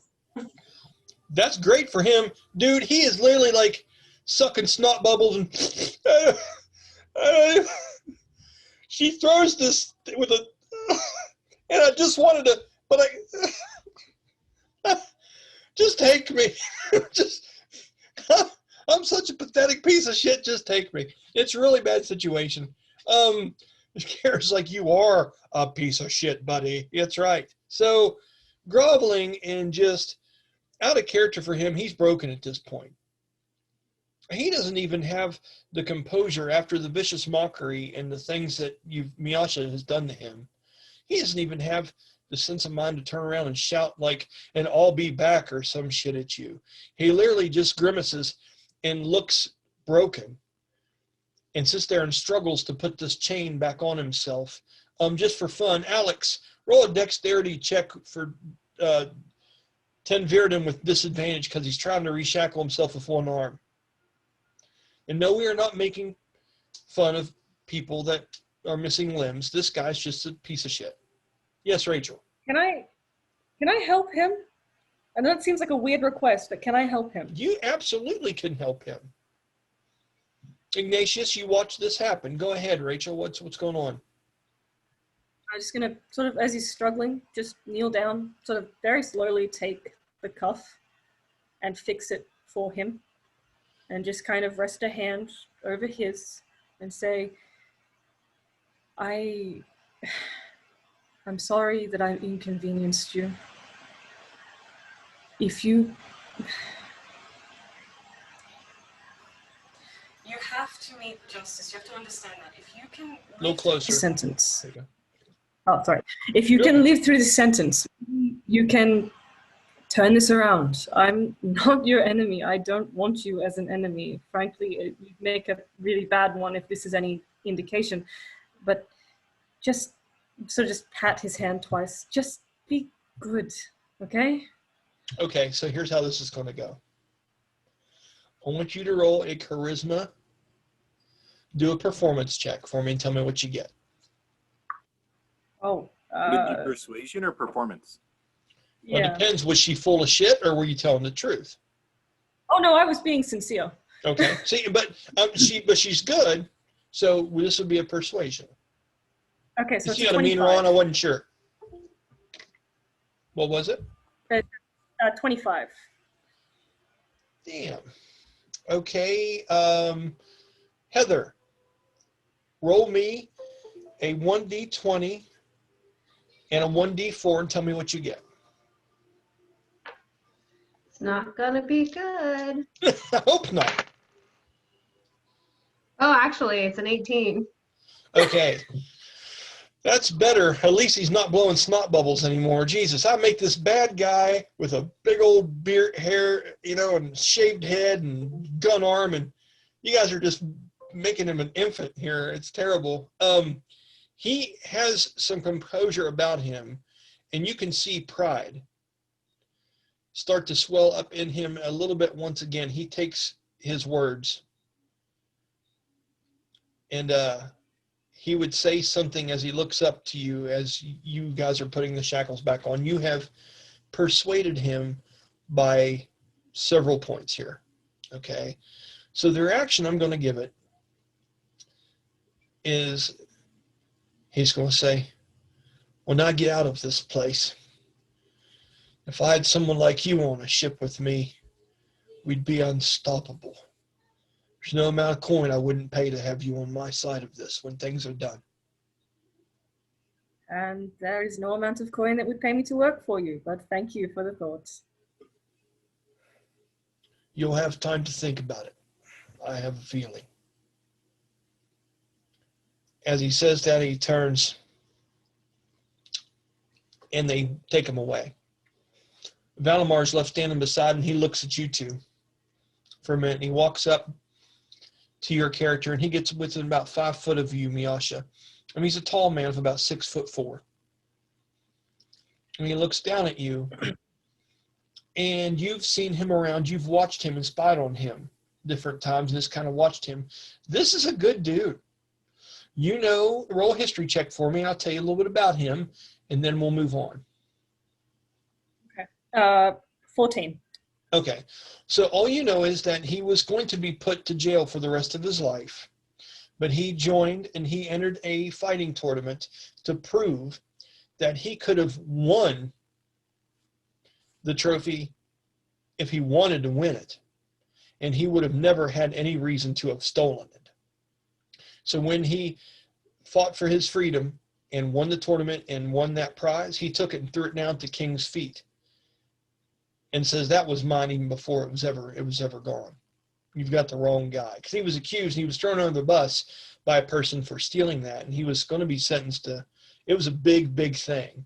But he proved his innocence. And because of that, the king asked him to come work for him because he knew he was someone that was loyal and would do things above and beyond. And that's kind of the story of why he's become the Grey Knight. Okay? Knowing that, when he walks up to you and he looks at you and he looks down at your feet and he looks to chakrams wrapped around you and he goes, I've seen you, but it's never been in this part of the city. You're from Skywatch, right? Yes, that is right. Yeah. I didn't, what's your name? It's Miasha. Miasha. He looks over at you, Ignatious, and he just gives you a knowing nod. And he looks back over at you and he goes, well, I'll tell you what, Miasha. He goes, I don't see anything wrong here currently. And if Ignatius is standing there, then it proves to me you haven't done anything terribly wrong here, but I've never seen, and he looks over at that guy KO'd over there against the rock. His chest is moving, he's breathing, but he's KO'd. I've never seen people come all the way down from Skywatch to attack someone didn't have it coming. He goes, I've seen your good nature here today, but you should be careful, especially in this part of the city. So you understand what I'm saying to you? I'm always careful. He gives a long look. He looks at you and he says, I guess I'm in a better mood now that I finally got to sleep for the first time in a couple weeks. Right, Iggy? I nod at him and I say I was happy to help. The other guards, he makes a motion, and the other guards go over there and tend to the guy that you KO'd and shit. And if that, and he says, I'll see you then at the mug later tonight then. He's saying this to you, Ignatius. Okay. Yeah, I will be there. Okay. And go will you ahead. be attending the wake as well? Yeah, I'll be there, and I'm really, this doesn't seem like the right time or anything like that, but you've got to be careful with yourself here in the city, Ignatius. We don't have the best luck with avians lasting too long here. You know what I'm saying? He goes, now is there another one of you too? I've heard that was part of this battle. I've heard there's that some other one of your kind that's here in the city I have yet to even meet and see. I thought maybe that's who this was. But he looks up and down and smiles briefly. I'm pleasantly surprised that it wasn't. What are you saying to that? I tell him yes, there is a young female avian who has also come to New Gemdar recent. If you can't have her come there with you tonight, if you can find her, I'd like to meet her as well and welcome her to the city. That's all right.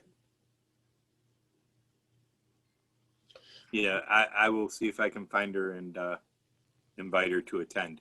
Okay. Seeing as she was one of the people in the battle, I'm sure she'll be there. Right on. Yeah, Heather, what were you were raising your hand? What's up? Side note, I'm really frustrated I didn't cover my wings now. Well, sometimes that kind of shit happens. It's all good. So with that, we'll go ahead and end that scene. And where we're going to pick up when we come back is going to be the three of you hear something very interesting happening outside. This is going to be for Tamyre, Alex, Sean, and Sylowen. And we'll do that after I get some coffee and use the damn bathroom. So let me get the recording here. I'm going to hit pause recording, not stop, because I fucked that up last time. It was terrible. So we'll be back in just a few. And thanks for hanging in there. Okay, and we're recording and we're back from break. Rachel will be with us in a little bit. She's thanking her sister for the amazing dice rolls that she got earlier. And we are going to move the scene to the ladies that are in town. They had just met Tamyre on the last episode. And just a little recap on what's going on so we get ourselves in the mindset here. Tamyre, had went to Vander's rare magical items stockpiler, if you will, I guess you could call it. And she was in search of something that could possibly help Vander fight these inner demons that she has and she's having such a hard time with. Vander is starting to kind of shut Tamyre out of her life, and not due to hatred, but it's more from a place of she doesn't want to risk anyone she cares about being hurt or being around her in case something bad happens. Knowing that and respecting that boundary, Tamyre has sought the help of Vander. They came up with this idea. There's this rare lantern that seems to be able to be set down amongst groups of folks, and it actually helps them control their dreams and helps them be able to battle with these kind of things. That's an idea. Also, Ember had went out to get some food for Oma and some spell ingredients. And not only that, but probably get the name of a place where you could go yourself and get spell ingredients the next time instead of coming to Vander's. Vander had taken Sha-dae's character downstairs, and she had got a message from a character that none of you have met named Bastille. Bastille is an elven veiled moon elf and is a rogue, and has recently began to try to do a more holier path in his adventures. And he has met and is friends to some degree with the ship captain of the Dreadnought, which is shown in the back of Sean's picture here, which is really, really nice. Gleandra, the Medusa captain. There it is. Recline that bad boy. I like it.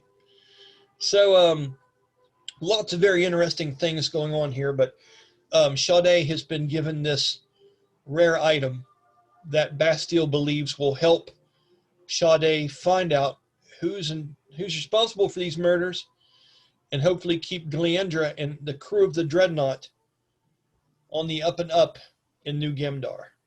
Okay? So Alex has decided that we're just going to record her head for the rest of the episode. Oh, there she goes. Okay. Hello. I'm just giving you shit. It's almost like she's giving us beach photos, like the sun's like right there behind me. Hi, this is me on spring break last year. It's good stuff. So here it is. That's good shit. You should screen shoot that and make that your Facebook picture. Hell yes. All right. So let's go ahead. You ladies remember, and I'll start with Kara. Do you guys remember what the last thing was that you all did inside that shop? What the last thing was we ended on? Does anyone happen to know?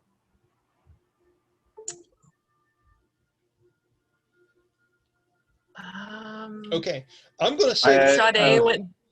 Yeah, Sha-dae was like down the stairs getting something. Yeah, I was underground in the vault, wherever, receiving the thing. Okay, had you reemerged yet? I have not. But the last thing I remember what happening in the actual shop is Amber taking down what everybody wanted to purchase. Okay. And she said to shut the door. She kicked the iron out of the door because she wanted to heat the upstairs. Okay, right on. So, and that was, she asked who to kick the iron out of the door? Kara. Okay, all right. So. I don't remember. It's all good. It's fine. That's all right. It's fine. So as you go over to the door, Tamyre, and you are getting ready to kick the iron out, and you have a hold of the large latch to the door, something catches your eye. And Ember, goes to scurry out into the middle of the street, and she stops, and she literally looks up like this as a large shadow seems to cover her, as if something large was in her presence, and you see it first, and it makes you kind of go like, what the, you know? And as you look over to more out the door, you look up, and there is something that you have heard about in the city, but you have never seen it before. And now it is making its way right down the middle of the stone street. It is so large and heavy that you would think that it was causing damage to the passageways themselves. There is a large construct that stands over 15 foot tall that is made primitively with different kinds of metal and wood, and has all kinds of beaten up armored places on it. It is grandiose in its nature. And from on top of it, there's this large, what looks like an armored helmet of some intricate design that is folded back. And you see a little gnome inside of it with two controls. And he is piloting this thing and trying to walk it down the street. Okay? As he is doing that, to his side is a very famous person that, Tamyre, you have seen before. Some of you haven't. His name is Nadimus, or Ned the Giant Slayer. Okay. Do you remember me describing him a little bit in the game last time? Okay.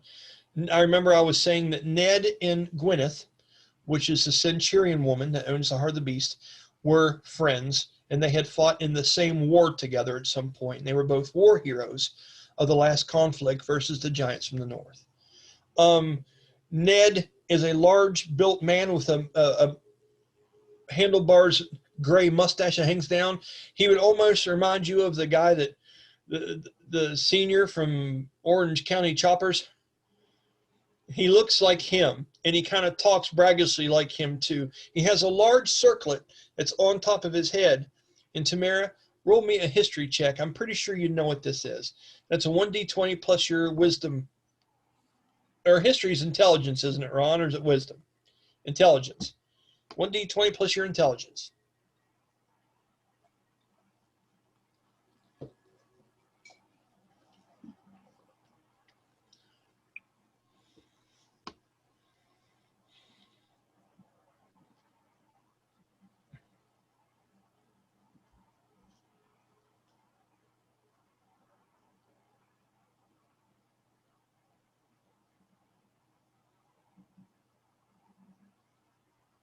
Okay. 11. Okay. You just know that this is this is the ring off of a giant's finger that he severed. And it was so big that he can wear it as almost like a makeshift crown of heroism. And that's what he keeps on top of his head. He kind of looks like a mix between that character that plays him and Jeff Bridges. If the two had an uncle, this would be him. Big built, with that whole kind of look and stubbornness and kind of a Jeff Bridges demeanor to the way he kind of talks and things of that nature. Has a very humorous kind of quirky accent to himself, almost like overly Southern, if that were to be a thing around here.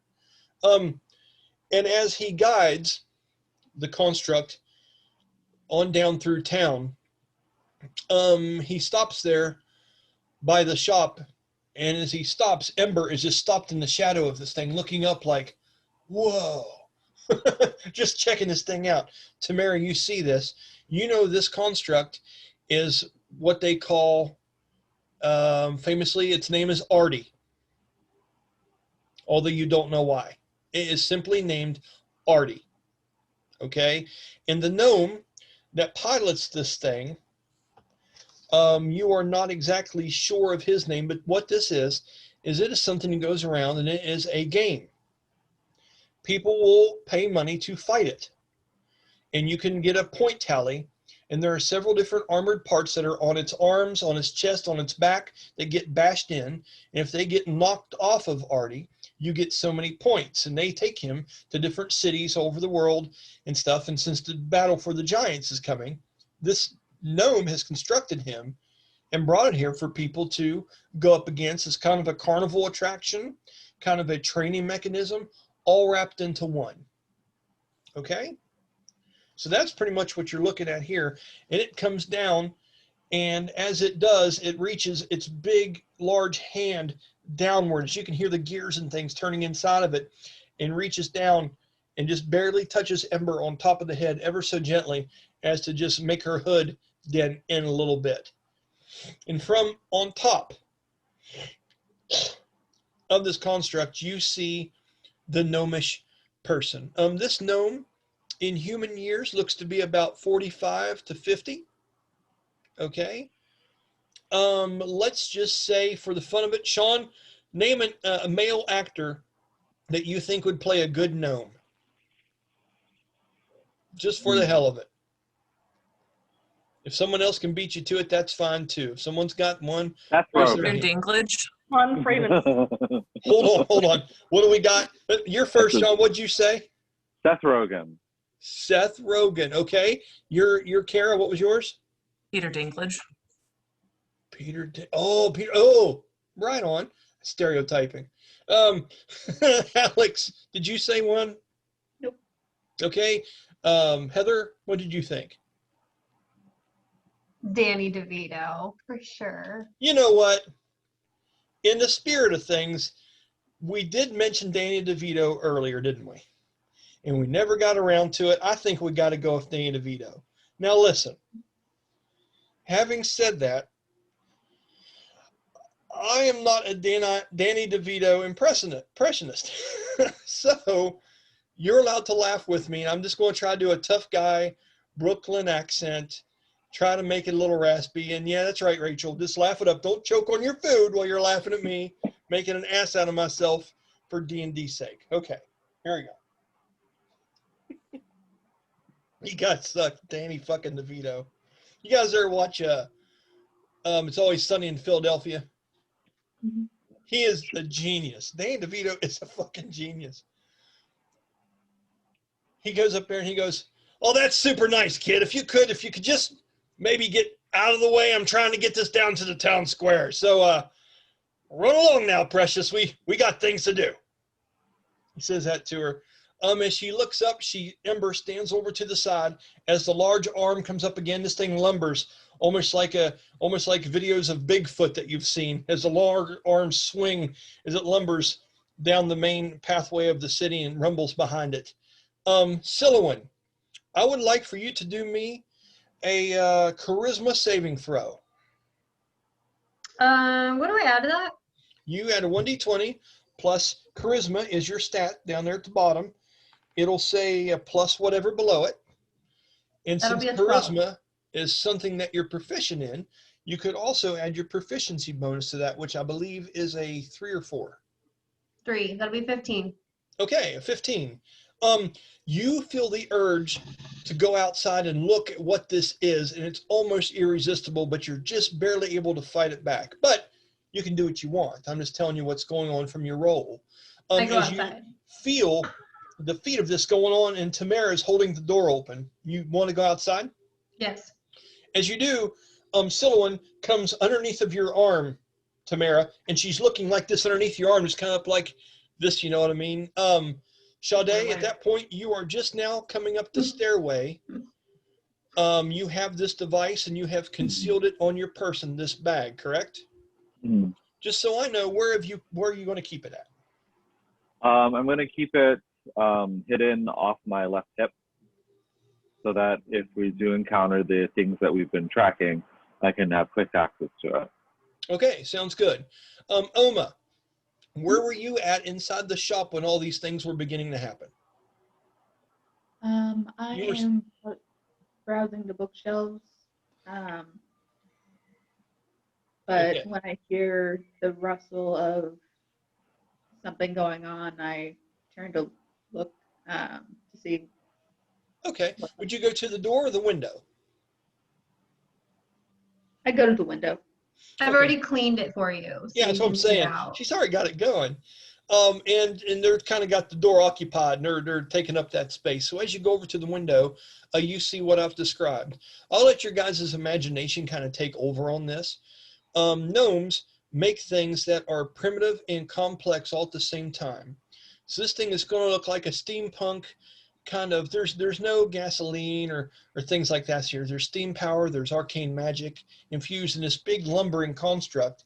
It's meant to resemble kind of like a giant in the ways. It's got a big armored helmet with glass visors and stuff on top. You can see different gears and different pieces of it that move and levers that hang outside of this. Just I'll let your imaginations run wild with it. Just have fun, okay? So as it continues on down that pathway and you're looking at this thing, Oma, you can't help but think of Brahmas a little bit. And you wonder how he would compare against this thing. That's your initial thought, actually. I mean, this is not the same thing that he is, but it's curious. You've never seen anything like this, especially back home where you're from.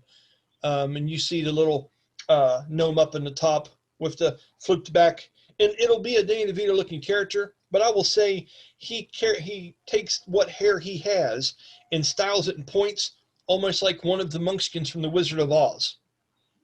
He almost kind of takes that kind of approach to what he wears, where I'd say he might have a little spear of goatee black hair coming off of his chin.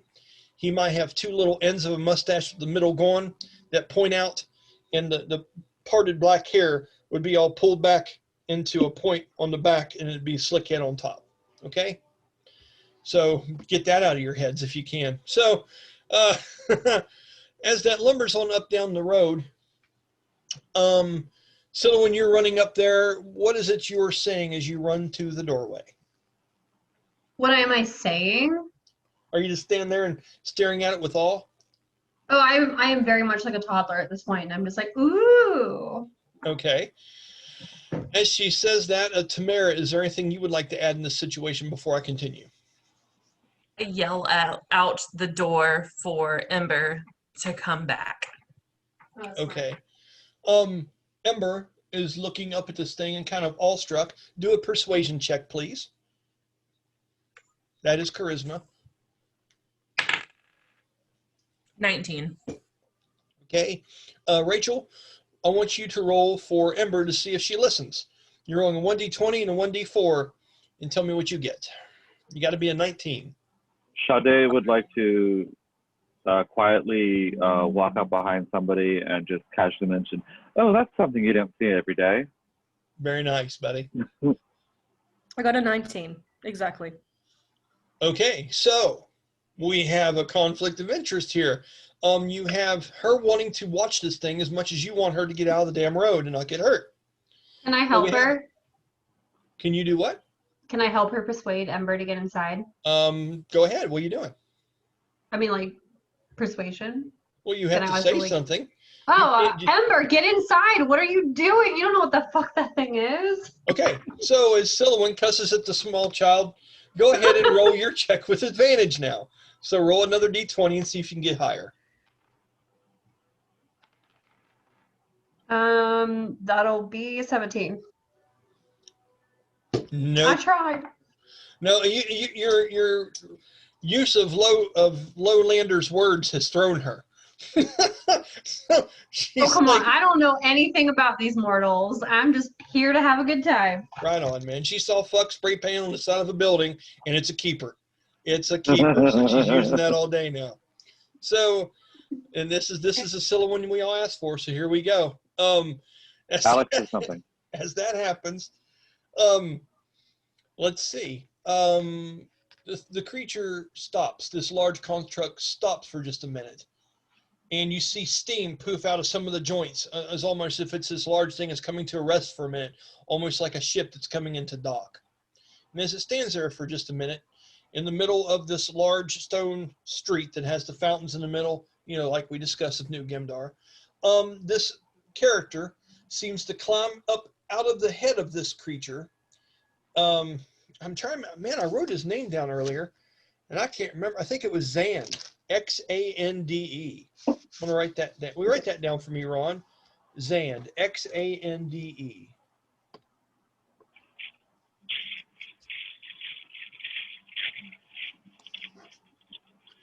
And what he makes is what they call it where he's from is stuff that's called Mechon, Mechon.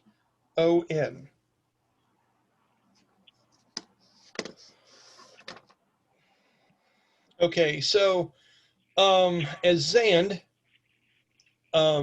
steps down from this creature, you notice that he's very agile.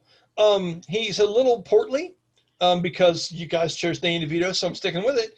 But there are different places on his back of different plates that rest on him, and you wouldn't think it. He almost looks like a professional cliff climber, but he knows footholds and stuff, and you can see that this is actually not that hard to climb down out of the back of. As he does, he lands down on the ground, and and he pulls his pants up a little bit, and he goes, "Now that's what I've been looking for all morning. 1, 2, 3. Call you a half, kid. 3.5." He looks up, and he gets excited, and he walks over to the rest of you. Ember takes 1 second, looks at him, and goes like, and it turns around and comes running for the door, sprints past Sylowen, and goes inside, and she's yelling out, "Vander, Vander, Vander! He's here! He's here!" Excited. Sylowen's always like, "We just told you to do that like 3 seconds ago," and she's upset with her. Okay.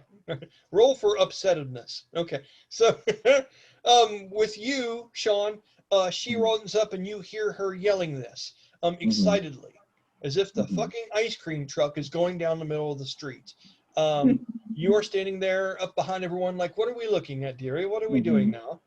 And you're like quietly as possible, borderline creepy, just getting up behind everyone and just trying to see what's going on. Okay. And you do see and witness what I've described. Okay. Does he need to roll for creepiness? I think it's just going to happen naturally, Ron. Some things I just let it ride. Some things I just let ride. So it's no creepier than Pringles with a chopstick. That's all I'm saying. It's no creepier than that. So, Alex, Yes. as you see this gnomish character get down from this construct, you realize is piloting it. He goes up and he's wanting to have some kind of conversation. You can hear him fairly plainly. He has a very loud and gruff voice. And he's saying, "I tell you kids what." He says, "I need to start a spectacle out here, and it looks like at least you, and at least you're armed and ready to do some battle. What do you say, guys?" And he's looking at you, Tamyre, and he's saying this. Let's go. Game on. Okay, as soon as you say, "Let's go, game on," the rest of you are like, "What? What the fuck is she talking about, dude?" Me, Sha-dae, personally, as soon as he says spectacle, like finds a shadow nearby, steps into it, and assuming she can see out the door, shadow steps into the shadow underneath the construct. Okay, you do this. Mm-hmm. You guys had no idea that Sha-dae could do this shit. She just pretty much Batman's out of the place. It's like, "I'm Sha-dae. I'm the world's greatest detective." Oh, God. That happened. Okay. So just as soon as, Alex, you get around this, talk to Sha-dae, poof, gone. You have seen this happen before when you were on the airship and you were watching that battle take place from a distance. You know what Sha-dae is capable of. You are, of all the people in the group, you understand her the most. Like I've mentioned several different times, you've been taking a mental picture of her and seeing the way she reacts physically to different moods she's in and circumstances she gets into. Okay? As she disappears and goes out there, you'd see out the window that she has arrived underneath the shadow of the construct. Is there anything you're saying upon arrival, Sha-dae? Nothing. Sha-dae just looks over the construct, just looking it over. Okay. Roll an investigation check.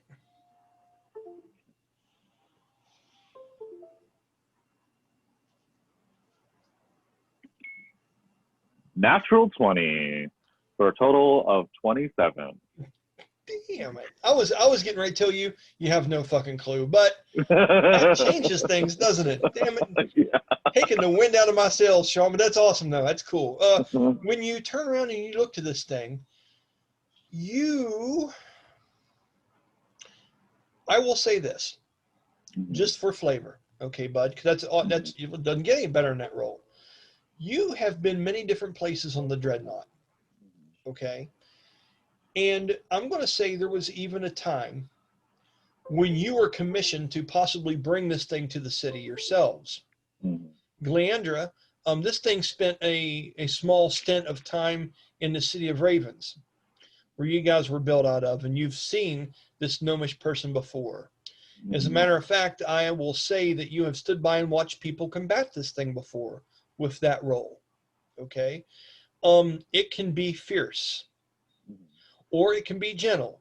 It's kind of like, you have to think of this thing in your experience with seeing it, Sean, as a bull at a bar, okay? The mechanical bull.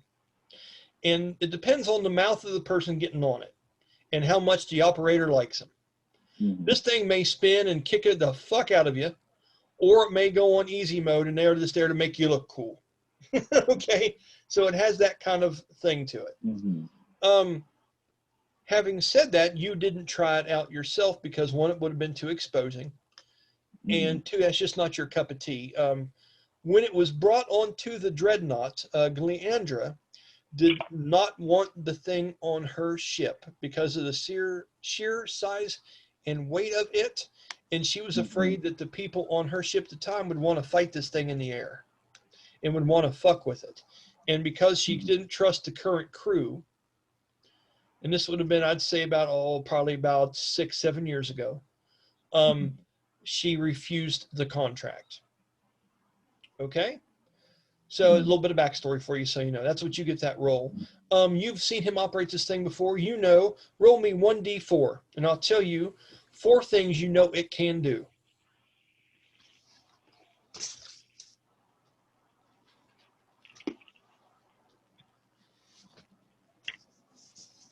A 4. Really? Okay, Yeah. with that, I'll show you kind of a picture of it, if I can, with the screen on like this. Can you see that at all? Well, let me see. Yeah, I caught glimpses Hold on. of it. Yeah. I can unshare this real quick and show you a better one. Choose virtual background. I choose messy bedroom. Is my virtual background. Just a minute, buddy. Hold on. Oh, don't tell me settings is basement.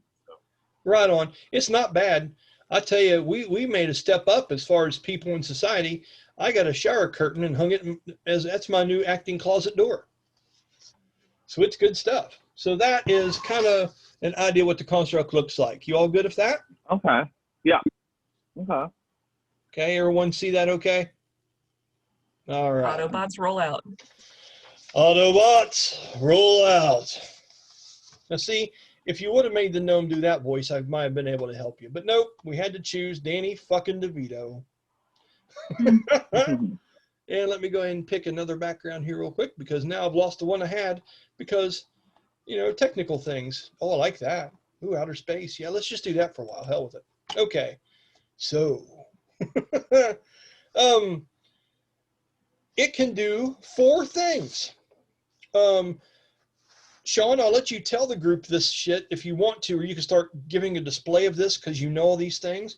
But you know that it has the ability, once it gets damaged so much, it releases a huge blast of steam from within it. It can burn and blind people that are around it if it needs to be. You know that this thing is, this thing can let out an audible sonic blast that will take care of things in a cone, and it will deafen people within a certain area. It can also do something you've seen it do twice. It's a tremor. Its legs will start to vibrate heavily, almost like jackhammers upon the earth, and everything within 20 foot from around the character will become difficult terrain, and you will take 1d6 blunt damage every turn you're standing on that ground because it hurts you and shakes the shit out of you. Okay? The 4th thing that you know that it can do is it has a gravity blast that it can do, and it makes everything super heavy, almost like magnetism. Okay? And things will move at half their speed, almost as if the slow spell is cast upon you.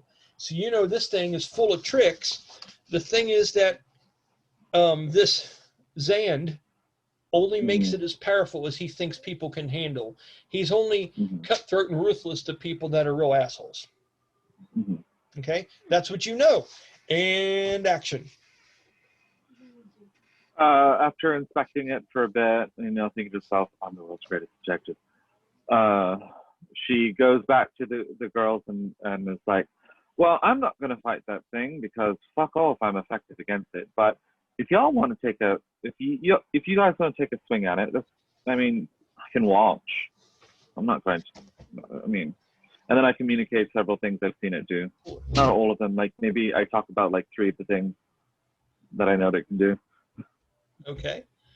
Does anyone have a response as Sha-dae has appeared in front of this thing and starts talking up towards the deck of Vander's rare magical item shop? Tamyre, you're like, let's fucking get it. Because you're ready to get out. I slap Sylowen's ass and say, let's go, girls, in Shania Twain's voice. I like it. I'm not going to lie. I like it. Okay, so as that happens, Sylowen, this lowlander has just touched you and is ready for you to giddy up. I kick her so hard in the shin. Okay. As you kick her in the shin, roll me an attack roll, please. Hold on. So the D20 and then my bonuses? Absolutely. 28. A 28. 28. Tamyre, is that hit past your armor class primary? ACP, it's the one in the shield. That's a 23. So she beat that. Now your armor class breach is the one that's inside of the helmet and the shirt below it. What is that number? A 30. Okay, so you hit her, but you did not breach her. So you took your foot and kicked right into the armor on her leg. Fine. I'd like for you to roll damage for your kick, please. In what way? If it's a kick, it's a 1d4, and then plus your strength modifier, which is under your 3. STR. 3 total? Yes. Okay, you do 3 points of damage, which doesn't do anything to her at all because her armor's too thick, and you take 3 points of non-lethal damage to your foot. But it's threatening, and that's all I really wanted. Okay, but by God, her point was made as she kicks you with Tamyre this chuckles. Hold on, one of you mute because you're echoing. All right. Go ahead. What were you saying, Kara? She said she chuckled, and I laughed at her. Okay. Alex, so what do you think? Goodness. Not about her shin, obviously. Who cares about that?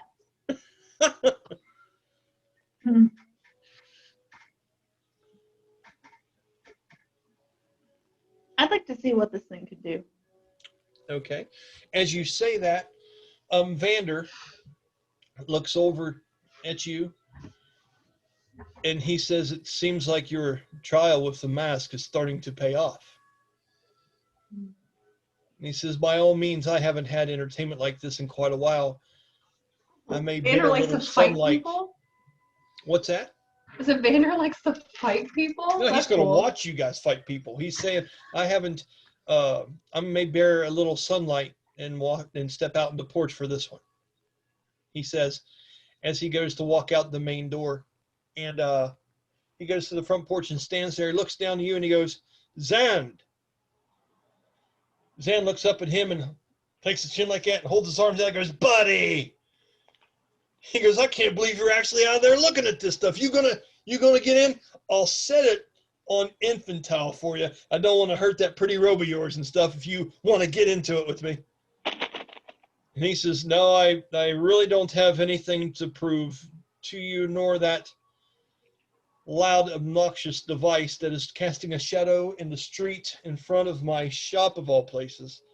So if we could move this along so you can take it to wherever it is that you're planning to take it, Zand, that would be fantastic. As he leans back and folds his arms and leans up against the wall and he looks at you, Oma, as you walk past him, he says, good luck with this one. Thanks. Right on. As you guys head out there, he turns around, Zand turns around and makes eye contact with you, Sha-dae, after you've said these words, warning everyone about some of the things it can do. He looks at you, and he kind of waddles over to you angrily, and he gets about 5 foot from you, and he looks up at you. He goes, if you reveal all of its secrets, all I'm going to do is turn it up. You know that. I thought I recognized you. Well, I tell him, you know, there's the 2 rules to success. First rule, never reveal everything you know. As you're saying that to him, he's well, you know what would really help now is if you'd give me a hand getting back up into this damned thing. And he's pulling, and he can't get his first foot up high enough to start the climb. Are you helping him, or are you applauding? I'm giving him a hand. Okay, as you clap and do that. Sylowen gives him an actual hand. Okay, so Sylowen comes running off the front porch,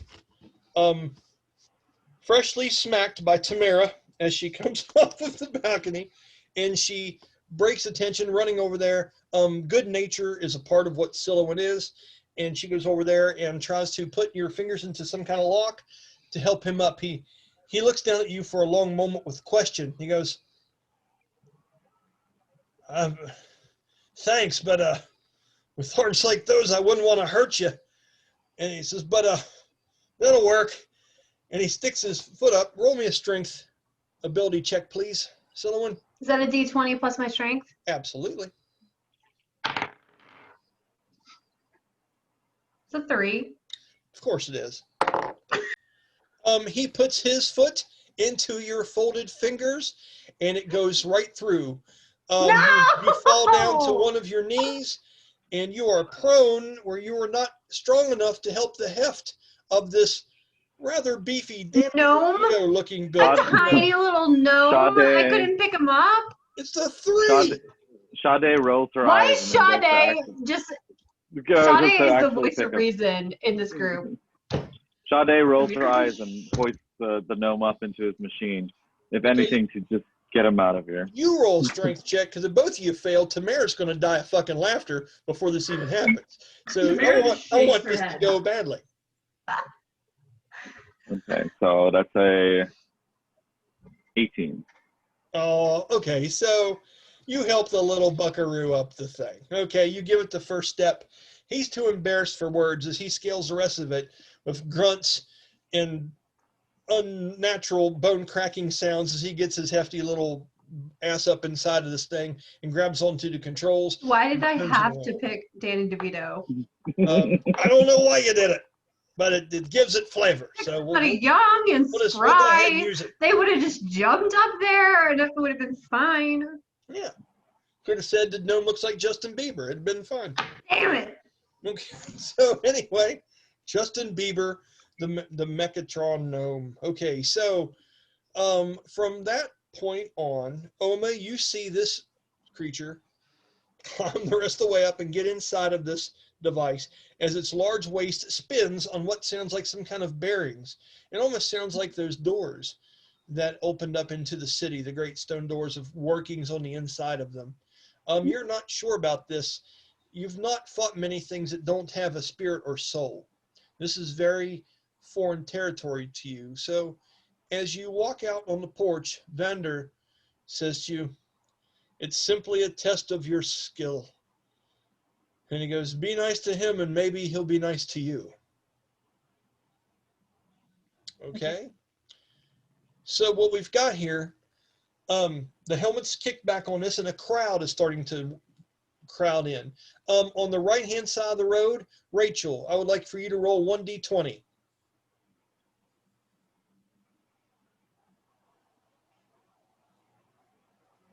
Okay, it's a 4. Okay. Only 4 people will come in from that side of the road. Ron, I would like for you to roll 1d20.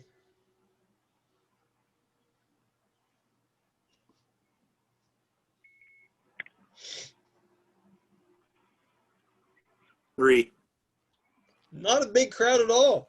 I think more people are looking through their windows and waiting for something that have action to it. But certain people are starting to come up and pay attention to what's going on. No one that the group recognizes offhand, okay?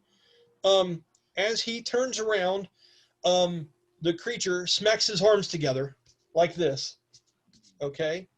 And it moves its arms down to its side and gets into almost looks like a pounce position, and its knees slightly bend, and its head is still kicked back. And he grabs up to a handle on top of the helmet, and he says, "So this is a pretty simple setup of how this works.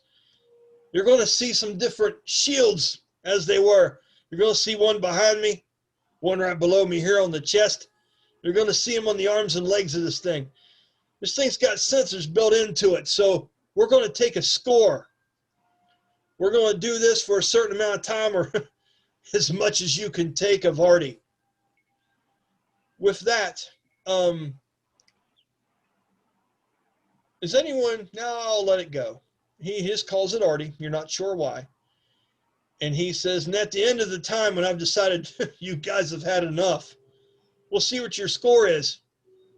You could even earn some coin from doing this. Just depends on how well my business does based on this startup session. So, y'all ready?" Mhm. Okay. He says to you, "So what is the overall level of this group? Is it 9? Because they go from like 8 to 10. So I think your guys' overall level is like 9th level, correct? I'm an 8. I'm at level 8. 8? How about you, Rachel? I'm You're 9. 5. You're 9, aren't you? Rachel's 9. Kara's 9. Okay. Alex, what level are you? 8. 8. Okay. Wow, babe.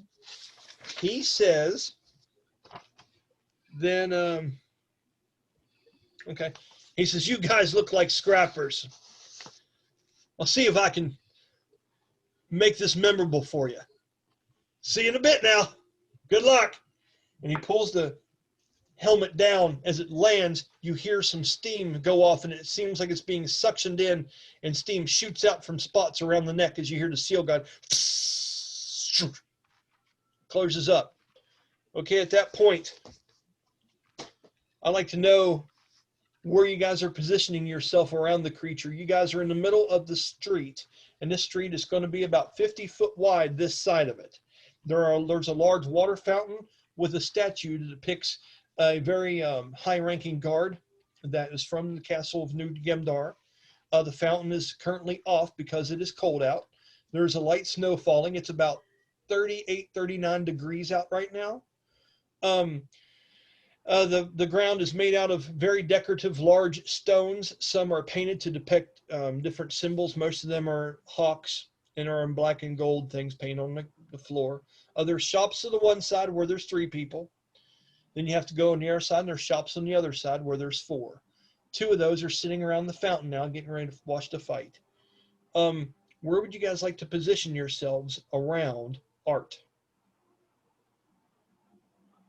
Do you want to be up close? You want to be far away? Do you want to give me an idea about how many feet away you'd like to be? Completely up to you. I'll start with Sylowen. Sylowen, you can jump a pretty good distance up, like 30 foot up, to do your attacks, but you can only target something up to half your movement away when you do this. So you might want to position yourself where you might be able to get a jump attack against it. You have some different spells you can cast. You know the feats you can do. And you also have 10 foot. You can attack this thing from 10 foot away. I mean, how tall are the rooftops? The rooftops vary. I mean, the lowest one close to where you're at, Vander's, would be every bit of 60 foot up with a balcony at 30. 60 foot? Oh my goodness. Okay. I was thinking like, 20. All right, we're staying on the ground. Well, the first floor would be, and you could climb on. I mean, you could Ninja Gaiden this thing and climb it if you need to. It's completely up to you. No, we'll stay on the ground. Okay, and about how many feet away from it would you like to position yourself before this? I actually want to base my position off of everybody else's. Okay, so let's go ahead and go to Tamyre. Tamyre, as you walk down the stairway, getting a firm grip on your flail, you can actually do something pretty special that some of these folks can't do, and I'll remind you of that. When you actually say a word as a bonus action, you summon your armor to you. Nice. That's something that your Path of Paladin actually has an ability to do. And when that happens, you look kind of like you do in a picture behind you. Okay? You do have a shield, and you do have a flail in your hand, and you are ready for business. How would you like to position yourself getting ready for this fight? Face to face, 5 feet away. Okay, getting right up on it and looking up at him and stuff. You can hear a chuckle underneath the metal, kind of, yeah, good luck with that. You hear him say from inside the creature. Who's that? What's that? Who is that? Oh, who said that? Yeah. That was him yelling. That was Dana DeVito yelling from inside the helmet. Oh, okay. Never mind. She's like, Yeah, I just looking around like, did you there are guys hear whispers in that? the wind. What kind of evil What is was this? that? And I then just she keep ends it with, fuck me. I don't know. and I just keep dead eye staring, like staring it down. Don't Okay. break eye contact. All right. So, Alex, as you walk down off of there, is there anything? I'll give you 1 round to prepare. Are you doing a spell? Are you summoning? Or are you just getting ready to do your thing? I am summoning Tomar. Tomar. All right. So, would you like to describe to everybody what that looks like, or do you want me to do it? Looks kind of like a giant water buffalo, right? Yeah.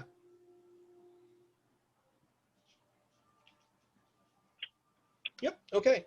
So when she steps down the steps and she holds her hands up, Alex is a spirit walker, and she starts to perform some very elegant type of dance. As she does, it seems like she's communing. And yes, Heather, what's going on? You do this out of initiative? Because he's waiting for you guys to go. You guys have a chance to prepare yourselves before the fight begins. So she's doing this on her way to the forefront. Okay. As she does perform this, something begins to materialize. All of a sudden, you feel a static and electricity along the ground in a big 10-foot circle. And as it happens, and a ring of it bursts, and the dust shoots up from between the stones, you see this large, what looks like it would be some kind of prehistoric buffalo standing there. This thing is about 10 to 15 foot tall at the top of its head, and it's about 10 to 15 foot long. It has these large curved horns of very big, strong front muscular legs, almost like a water buffalo, but more prehistoric, more feral looking. And it's a spirit animal that she has. She calls Tomar, and she has summoned it into being. With the lightning that every once in a while pulses and goes across its body, you can see that same look in Oma's eyes, as if the two have a bond and are connected. Okay? Where are you positioning yourself? How far away would you like to be, Oma? And where do you want Tomar to be? I would like to be on the outskirts of So you would talking 10, 20, 30, 40, or 50 foot away? This thing, Tomar, you can control them up to 60 foot away. So I'd like to be 40 feet away. Okay, I can do that. So I'm going to put 40. Okay, Sha-dae, as you are standing in front of him and helping old Piddle farts up the damn back of this thing, where would you like to go? Sha-dae will position herself behind the construct if there's some kind of shadow or anything right there. But she's kind of like, I said I didn't want to fight this thing, but if Oma's going to be here, I guess I'll fight it. Okay. She's kind of doing it with a little bit of nonchalance and reluctance. Because part of it, the back of her head. Part Tamyre of it, the looks back at of you her with head shade. And part of it's also be like, I have better things to do right now than fight a giant construct. Yeah, but do you really? So once again, and I'm sorry if I was listening to you, but I was also writing some things down here because, you know, No, I take notes. I'm a DM. Where are you positioning yourself again? Behind the construct. How many feet back? Like 40 feet back. Okay. Okay, and then we have Oma back there. We have you. We have Oma, Tamyre, and then Sylowen. Now that everyone else is done, and you've had a chance to watched the professionals in action. Where is it you would like to position yourself at? If I can, I would like to be about 15 feet behind. You can be. Do you want to be back there right beside Sha-dae, or do you want to go at a 45-degree angle off of the creature? 45 degree. Okay, 15 foot. 45 degrees behind. All right, I'm just going to draw us up real quick here. And then if we play this, because it's already 9:38, we'll try to end right around 10. If I have the time, because I'm a dad and working 2 jobs, I will do this up in a map next time because I'll have time to do it, which would be cool. So we have this right here. We have Tamyre. We have Oma. Okay, behind we have Sha-dae, SD, and over a 45-degree angle to Sha-dae's left, which would be more towards the center, towards the fountain, towards the center of the road. We're going to have Sylowen. And then we have Artie there in the middle, ART. Okay, so with that, look at you. Look at you like a boss. See. Oh, Jesus. It's not your mom and dad's D&D game, everybody. It's a little different. It's a little different. Okay, that's exciting shit. I like it. So with that. This is Alex's buffalo. Like, it's literally Appa. Well, it's neat because she kind of bases her character off of that female in that cartoon show. Tara, she's my favorite. Yeah, well, Oma should be your favorite as well. It just kind of makes sense with the background and everything. They both come from that kind of, yeah. So, guys, it's time to roll initiative. We're going to see the attacking order. So everybody decide what you're doing. If you're doing an attack or something, you add your strength or your dexterity base, depending on what you use. If you're doing a spell, you'll add the modifier from your stat from your spell. Okay. You'll roll 1d20 and add that to it. And then tell me and get your numbers ready. And I'll ask you what numbers you have as I go around. I'm going to need help with this. Not a problem at all. Tell you what, I'm going to write down some stuff. Sean, can you kind of talk them through it and stuff? Do you feel comfortable with it? Yeah. Okay, go ahead, man. I'm going to write down and get some shit ready. Okay, so what you're going to do is, if you look on your character sheet right above your movement speed, there should be an initiative thing. So it would be your dexterity modifier plus proficiency if you're proficient with it, plus any skills that you have that will boost your initiative, such as foresight. So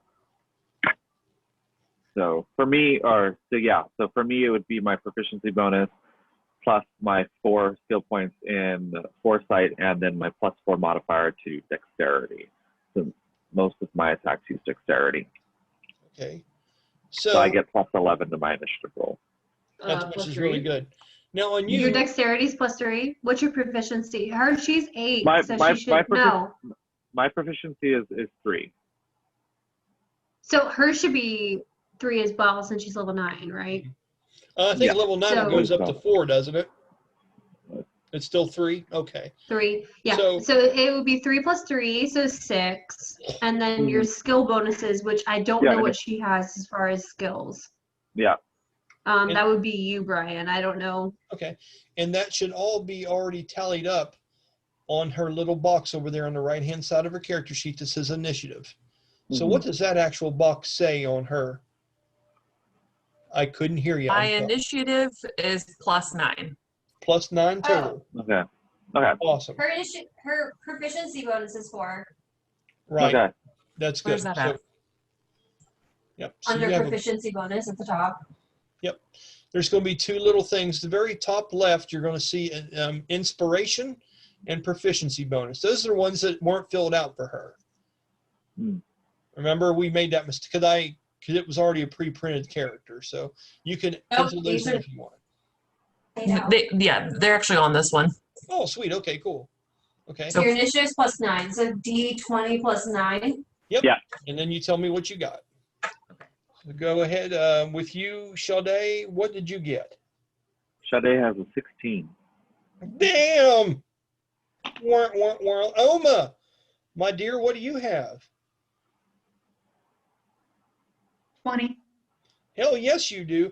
And the thing is, your I can re-roll if brother it's a will 1, go right? right after you, as he always does. Okay? For damage, I think. Okay, so Kara, what was your initiative roll? Unfortunately, I rolled a natural 1, so it's a 10. Damn.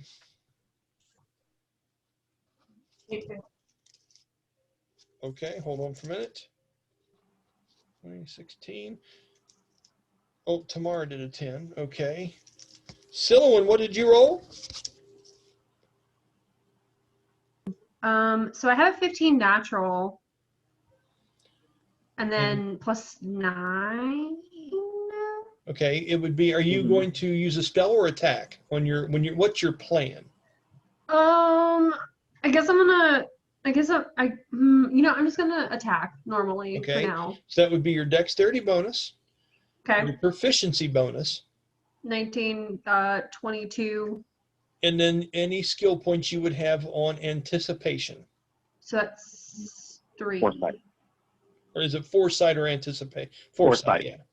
25. Look at you like a boss. Yeah. Okay. And now, Ron, I would like for you to roll for art, and I would like you to add 10 to it, please.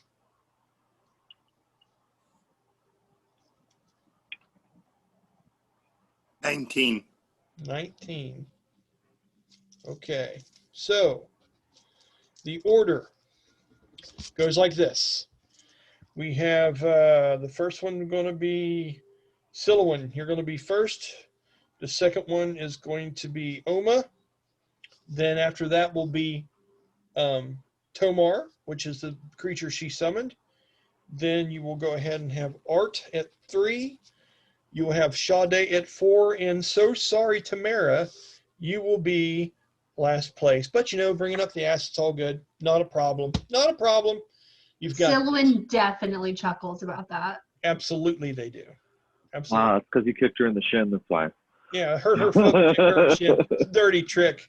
All right, so I will call on Ron and Rachel to help me with some rolls for Art as he pounds the dog snot out of you guys here for all fair and fun and sport. So everyone's involved in this a little bit. So top of the Just turn. waiting for the grand slam. Right on. She's wanting the Denny special. So having said that, Sylowen, you sit there and you waited for everybody else to go first because you just weren't sure what to do. And then you jumped in with the highest initiative of all of them. So, ding, ding, what are you doing? So humor has broken out as contagious in their house. Okay. Kara just yelled "dumb bitch" from behind me. So with that, we're gonna Sylowen start. has picked up some words since she's been in the city. It is not having a good effect on her pure avian heart. Okay, Right, I told you we may not be lawful good. Fuck. All right, so I don't use feats for this, correct? You can. So I would use my weapon specialist. Yeah, when you roll, weapon specialist is something you add in after you make your To attack. anything. Okay, What okay. is, No, it says it can go towards attack roll, attack or damage roll, Yep. critical hit chance, or anything. So I can use it anytime. Correct. One time a Cool. turn. So I use my 1d8. I'm gonna hit with my glaive. And do you want to do a aerial assault like you do, or you want to go up and just do something on the ground? Is it better for me to do aerial assault? Absolutely. Okay, yeah, let's do that then. You are called an avian sky lancer for a reason. Okay, well, I don't know what that means yet, so we're learning. We're going to figure it out. Okay, so here's the thing. At your level, if you look in your character description, you're able to bound 30 foot into the air. Cool. By drawing on the powers of wind and things like that. Because of the loss of your wing, Brahmas has taught you different techniques, and you have used spells where you can recreate what avians used to do when they were bounding into the sky and diving on opponents with their lances. You have figured out other ways around this, which is really awesome that your character is able to do this kind of thing. Cool. So you are able to bound up 30 foot into the air. Now what that does is in D&D rules, for every 10 foot that you fall, a person suffers 1d6 point of bludgeoning damage. Okay, Oh, you're painting a wow. roof, Okay. you fall 20 foot, you take 2d6. You get to add that to what are called these aerial assault moves that you do. So as you go up into the air, you can target something up to half your movement away, descend upon them, and inflict one very heavy strike. Now, since you're 30 foot up, when you land, you're doing your weapon damage, but you're also doing 3d6 on top of that because of the way you have vaulted. Okay, so we're gonna do that then for sure. Okay, Okay, so I'm 15 feet away. you are. I go 30 feet into the air, so that means I get 2d6. 30 foot means 3d6, 1d6 per every 10 Oh, foot. okay. Okay. And then as you descend, you get, it only takes one attack when you land, but that also takes half of your movement on your turn. It's going to take half your movement to make this vault attack. That's how they That's work. fine. Okay. So we need to go ahead and roll for attack. Absolutely, you do. Okay.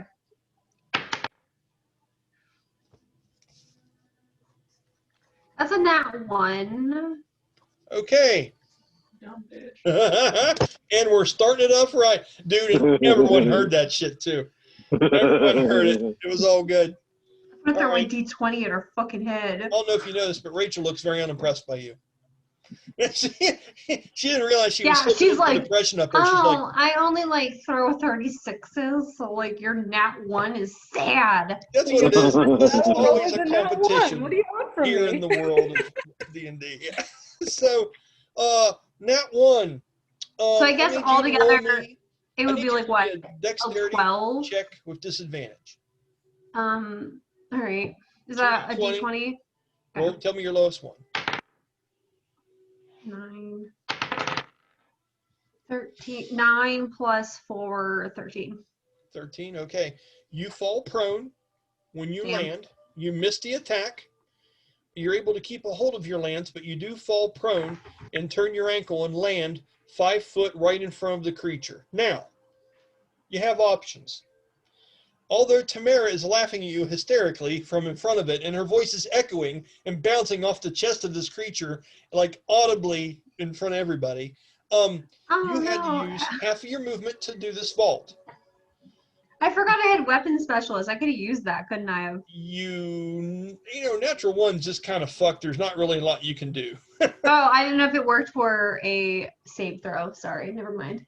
So, you can use the other half of your movement to stand up, but then you can't go any further. When you are prone, you can use half your movement to get yourself up off the ground. Okay? No, we're going to get up. So you just want to lay there? No, we're going to get up. Oh, okay. That's fine. But you want to get up, you use the other half of your movement, you are standing. Now, how many attacks per round do you get? I get 5 out of 2. Okay, so you want to take your 3 attack turn now, or you want to do it next turn? Yeah, let's do it. You used 1 for your aerial assault. You have 2 left. 1 for get up. Okay. Oh, I don't use 1 to get up? Okay, no, cool. it's your movement you use to get up. Cool. Okay? Cool. Then you have 2 attacks. What would you like to do? Just describe it to me. You're within range of this creature. Right there, 5 foot beside it. You have your glaive out. Can I do a second level thunder wave? No, because that takes your whole action to do that. And you've already started your action by doing this. Never mind. All right, fine. We're just going to attack with the glaive again. Okay, now if you had a bonus action spell, you could do that. I don't know if I do. I haven't wrote it down if I did. Okay, let me help you real quick. We'll look at one thing, then we'll move on, okay? So with bonus actions for your character, you have a couple, and you might be able to use one to enhance these next 2 attacks that you're going to make. Okay? Cool. Let me take a look at it here real quick. Plus, well, you can't do steadfast assault because your movement's gone. Okay. You have combo attack just like her. That's a good news thing there. Let's see here. Yeah, but I haven't hit anyone yet. Just one moment. Just give me a second here. I'm going to look at some things for you. Okay. Bolting Lance, starting. I think the only thing I have as a bonus action is Healing Word. Yeah, and I'm just looking to see if maybe your class gives you something that you can do with your bonus action. Gale Force, Ascent, and Descent. You do have something you can do. Keep this in mind. So a paladin like Tamyre can do a thing where it doesn't take anything at all for her to do this. All it does is take a thought or a word. And she can empower her weapon with holy radiant damage. Okay? It doesn't take an action, a bonus action. It's just when she wants to do it, she spends magic points, and she can add 2d8 to her attacks. It's called Divine Smite. Okay? Yeah. What you're doing here is called Gale Force, Ascent, or Descent. So what happens is from the point that you jump off the ground, you can do a blast of force damage to people around you, or you can also do it as on the place that you fall, that you hit. Okay. So where you ascend or descend. Okay. So when you descended and rolled your 1, you could have added a blast of force energy to that, and it would have, let me see here, make sure that it would have hit. I think it's a dexterity saving throw is made by those surrounding the area. Okay. 3 damage additional, make sure. Well, no, because you already did the 1. Nope, that's not going to work for you this time. All right, we're just going to go ahead and attack with my glaive again then. Okay, go ahead. Can I also do the aerial damage again, or is that only No, one you can time? only jump once per turn. Oh, this is already the same turn. All right, so we're going to roll a, okay, yeah. That's a 2. Swing and a miss. So. Okay, fine. Ron's just like, damn. And Rachel's like, double damn. Okay? So I'm not trying. At least this time you didn't drop your weapon. As you swing and roll poorly, Art is going to counterstrike you for your miss. You rolled a 2. It would have took a lot more than that to hit him, so he has a huge bonus. Didn't I warn you about how many times I roll under a 10? It's a problem. Thank you, babe. Okay. That's why I have lots of dice so I can quarantine the ones that aren't behaving. Okay. So when you do this, oh God. So I guess what? It's like a 13 for my attack roll. What was it? Yeah. Okay, hold on. Okay. Just 1 second. Am I going to die? I don't think quickly. I think it's going to be. He's like, I got to find more dice to kill you with. Yeah, I'm trying. How many more dice can you find, Brian? Well, I've got a lot. I'm not going to lie. I've got a shitload. I may have to get a bucket up here. He's like, oh, 20 D8. Okay, so as it does, and you land, it does a spinning attack as the middle of this creature seems to spin in a 360-degree turn as if it's on some kind of bearings on its center.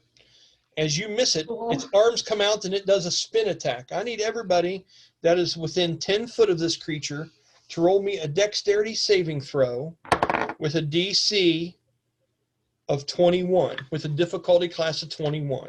So the people that are in range of this are going to be Tamyre and roll Sylowen. 1d20, babe. Add your dexterity. Yep. So you roll 1d20, add your dex bonus, and you have to beat a 21. If not, you take full damage from this and you're hit by it. Okay, well, I will say off the bat, I did get a 17 plus 4. Okay. It just barely misses you. You're able, as you're getting up from prone, you get up and you go at this extra swing, you're pissed off. It seems to glance off the side of the creature, its heavily armored leg, and you can see him looking through the visor of this thing down there. And it kind of bites his lip. And as it does, the arms go back and this thing just swings in a 360. You're able to almost lay yourself down flat. Yeah, and for flavor, I do a split, and I'm real proud. Roll a, well, you did. You just did it. You did good. And she 21. does the splits. And the crowd goes wild, all 7 of them. Yay. With you, what did you roll, Tamyre?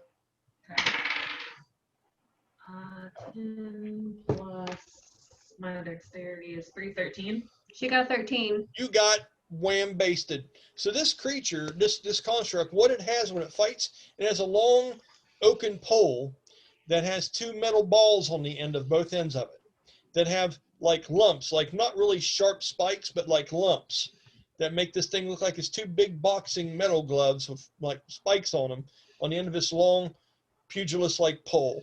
And as it does, it pulls that and swings it around a full circle around itself as it spins at the waist like a machine. You take, oh shit, yeah, that'll work. 17 points of bludgeoning damage. Now that hit, 17 points of bludgeoning damage. And what is your, on your armor, when you look down below where your armor class is, below the helmet with the shirt in the middle of it, you're going to see the type of armor that you're wearing, okay? All right. What I want you to do is you're going to see it, this is armor equipped, okay? On your main character sheet. Can you see that? I do. Okay. So at the very end of that, you're going to see two white squares. One's going to say AP and one's going to say DR. Mm-hmm. What does your DR say? For the half plate or the shield? That'd be the half plate. That'll be 20. Okay. All right. I'm going to say for now you take half that damage.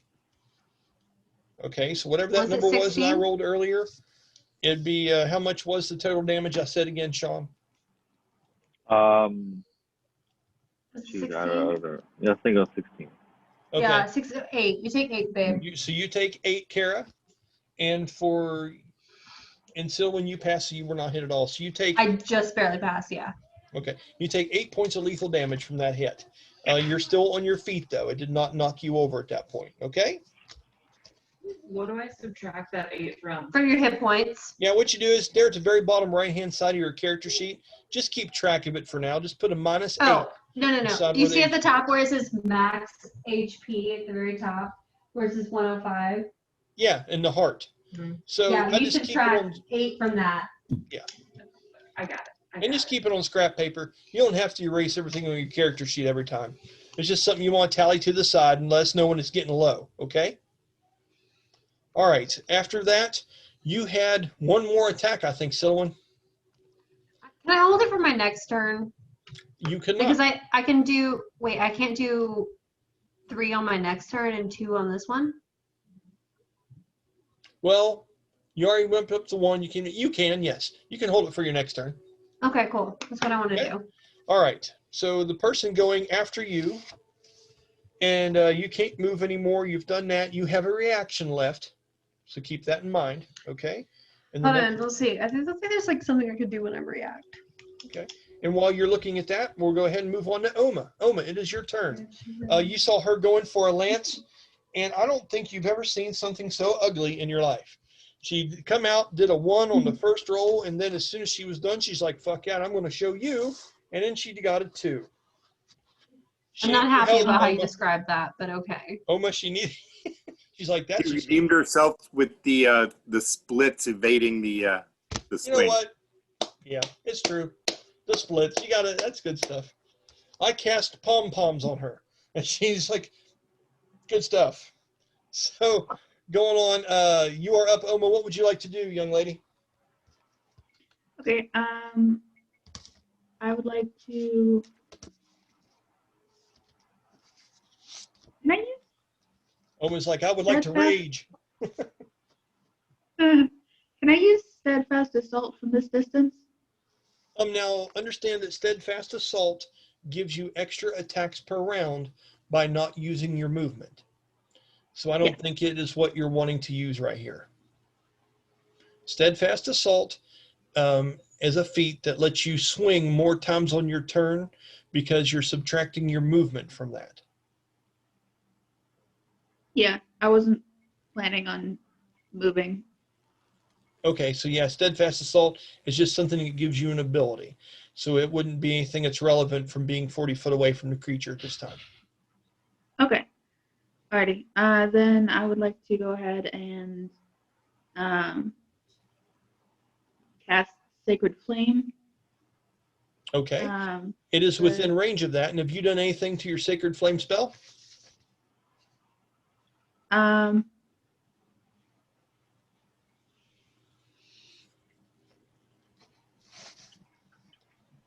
Well, I was thinking of using a bonus action to cast Sacred Shield of Flames. Oh, cool. Yeah, definitely. You can do that and the other in the same turn. Who would you like to cover with Sacred Shield of Flame? I would like to cover Tamyre. Okay. So do you want to describe to her what that looks like, or do you want me to do it? I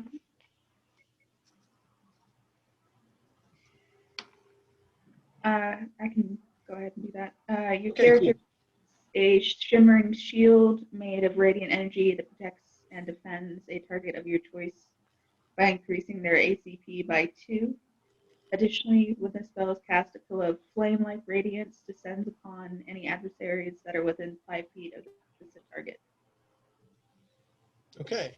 So pretty much what it does is it raises your armor class primary by 2. Okay. And anybody within 5 foot around you once per turn, you can give them fire damage. And if they attack you once per turn, you can choose to give them fire damage. And how much is that damage, Alex? Let's see.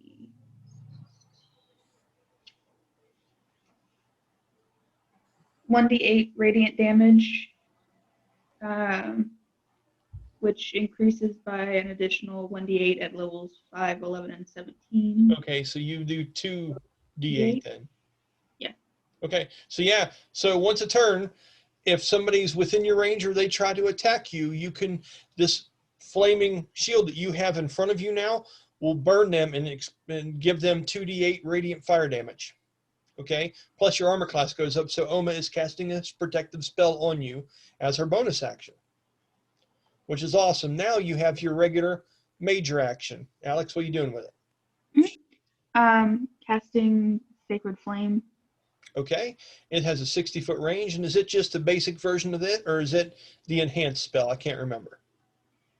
Just the basic version. Okay. Gives me 2d8. And what does my character have to do to avoid getting hurt by that? Is it a dexterity throw, or what is it? Dexterity throw. Okay, I'll roll that, and you make the DC. So you roll 1d20 plus your modifier, and I'll see if I can dodge the Sacred Flame owl that you are throwing at Art.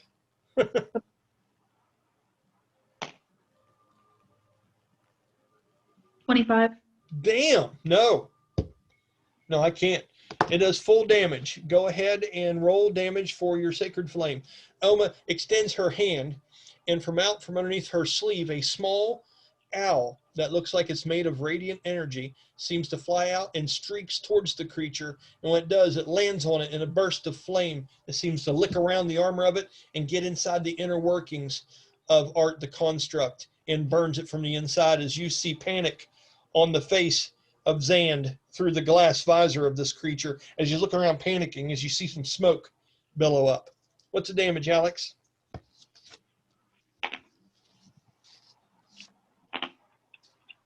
12. 12? Nicely done. 12 points of damage right to the creature. Is that the end of your turn? Would you like to move, or you just want to stay where you are? I'd like to stay where I am at. Okay. Is there anything you'd like to say in particular? If not, we'll go ahead and go on to Tomar's turn. No, let's move on. Okay. So as she does this from the background, the next thing is for her to control this large prehistoric buffalo-looking fucking creature. And what are you commanding Tomar to do? Let's see.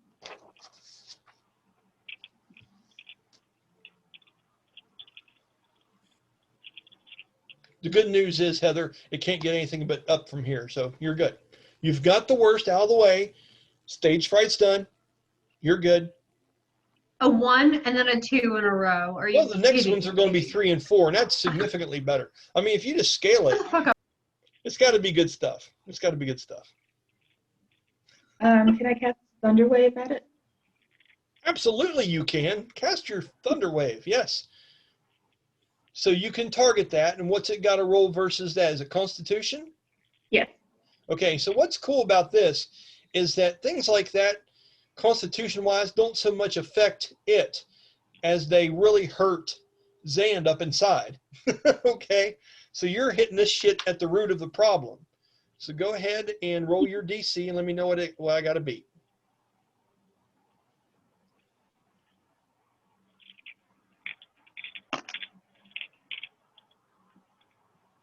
Do I add anything to that for Tamyre? You can just use yours. Oh. My spell attack modifier? Yep. Okay, 26. Jesus. No, he fails. How much is your Thunder Wave's like 3d8, isn't it? God. Yeah. Roll your damage, you little hippie. Go on. And then doesn't that push him back like 10 foot or something too? Pushes him back 10 feet away and takes 2d8 thunder damage. Okay, I think when you cast it at his level, it does 3d8 though. Ooh. It increases. So with him being, well, I think the damage increases if you cast Thunderwave at higher levels. Right. Oh, I was just saying at second level, it's 3d8. I wrote that down. Oh, sweet. So it's 3d8 as a base. You got something different, Alex? Nope. That's good. Okay. And since this is a large construct, I'm going to say the Thunderwave pushes it back 5 foot, not 10. Okay? Fair enough. So go ahead. And that's good news for some of you all, and I'll explain to you why here in just a minute. So I got 12. 12 total? Hey, Brian, it's Yes. 1d8 for every level over second level. It is second level or higher, the damage increases by 1d8 for each spell slot level above first. Okay, so you can cast a maximum of a third level spell. So you want to cast this at level 2 or level 3 right now, Oma? Level 2. Okay, which is going to stick with the 3d8, which is what you have. Perfect. And that was 12, correct? Mhm. All right.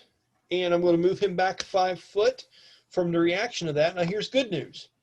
When that scoots him back and has that effect on him, now, Ron, and correct me here if I'm wrong, and Sean as well, that spell only affects the people that she chooses it to, or does it hit everybody in the area? You have everybody in the area. Let me look it up real quick. Each creature in the area, yeah. It says a 15-foot cube. Okay, so if she casts that right, She can that thing position it takes to up, where it hits.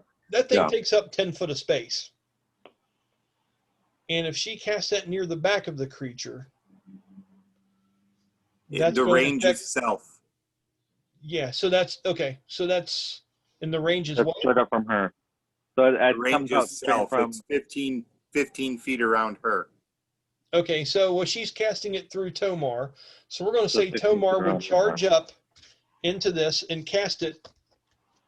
And that way it doesn't affect anyone else. It just affects the one target because it takes up 10 foot of space. So we got that. So Tomar, let me write him in here. Yeah, there's a lot of space. There's like 40 foot behind him. So as Tomar comes into the void and is along the back side of him, you would cast a thunder wave. It would push it 5 foot out. That is going to give Tamyre and Sylowen an attack of opportunity against this creature if they would want to. I take it. Okay, go ahead and Also, swing. also any items that are unsecured are also pushed around 10 feet. Okay, I'll see if that comes into play. Go ahead to Sylowen and make your attack roll. All right, so it's a 1d or it's a 1d20 plus my attack bonus, right? Yes, ma'am. This is going to be good. Oh my god! It's a 3. It's a fucking 3. All right. So add your 1d4 from your weapon specialization to it. 3. Okay, so that's 6 plus 13, 6 plus right? 11. 6 plus 11 plus 3. 17. Let's see if that Right? did anything. Ugh. I literally did a 1, 2, and then a 3 No. in order. You missed. You did. You Man. swung and a miss. Tamyre, roll to attack this thing. 1d20 plus your attack bonus. What do you got? Where is my attack bonus? Okay. If you look in the middle of your character sheet, there's going to be a rectangle there that Oh, talks okay. about the type of With my weapon. flail? Yep, all the Okay. way on the right. Far Okay, end I of got it. you. I'm there. I'm there. Okay. So I got a 13 plus 12, so 25. That hits, but it does not breach the creature. So you make contact with your flail as you pull it up and heft at it because this thunderwave has knocked it back from you a degree. Would you like to cast a divine smite on your flail attack to make it do more damage?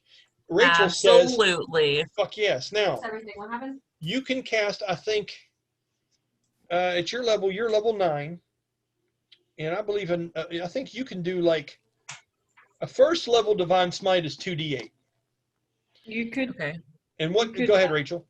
You could stack your smite. So, like, say you chose branding smite, it's like 2 3d6 fire damage.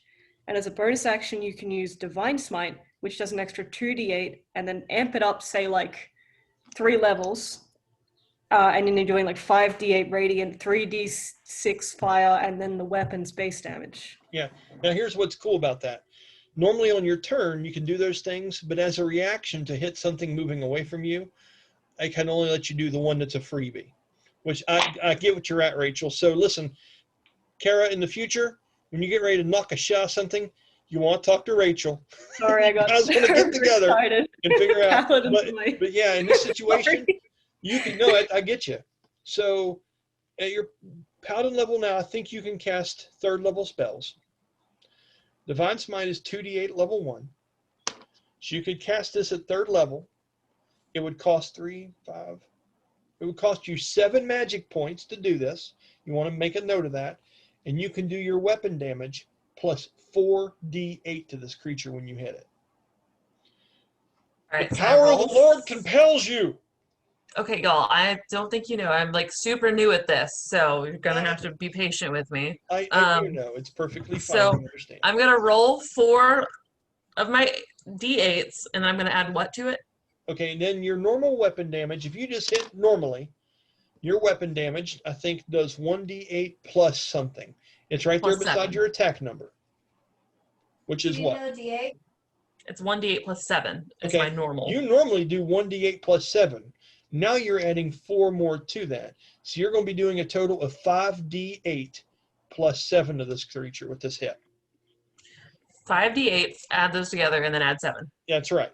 And then I Okay. want you to tell me what this looks like, because your chain would almost start to glow white, and you would see vaporous golden and white flames start up around the head of it as you put Divine Smite into it. So this, I mean, you got the picture right fucking behind you. Just tell me what it looks like.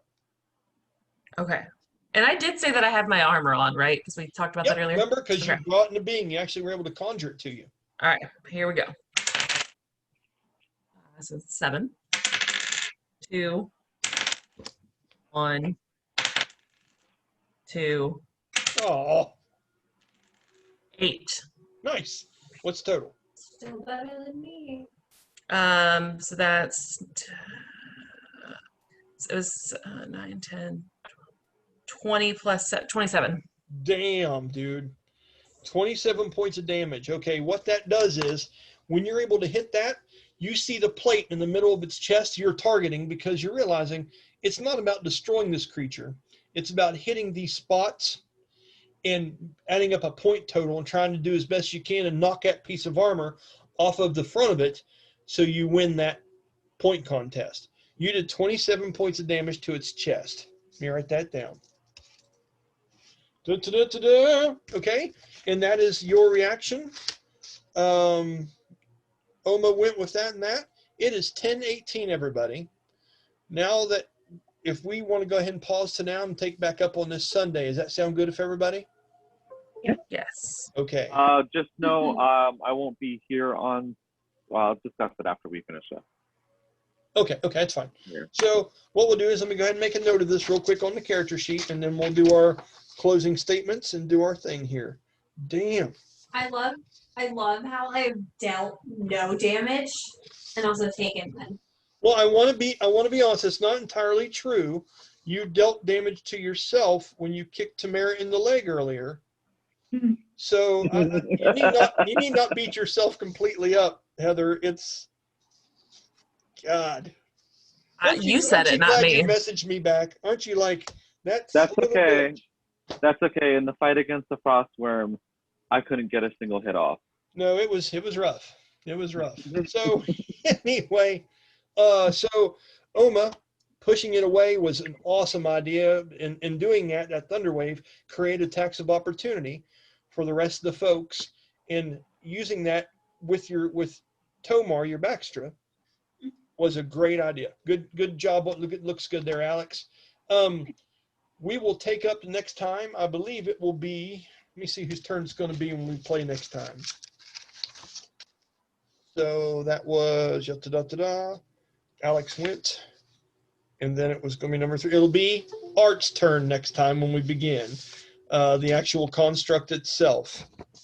So with that, here in just a moment, I'll go ahead and stop recording. I want to thank everybody for tuning in that watches these videos. We appreciate it. Please leave a comment if there's something you'd like to see differently, or just having fun. Say whatever you like to. I enjoy the comments. Thanks again, and we will talk to you guys on Sunday and finish this shit. Have a good one.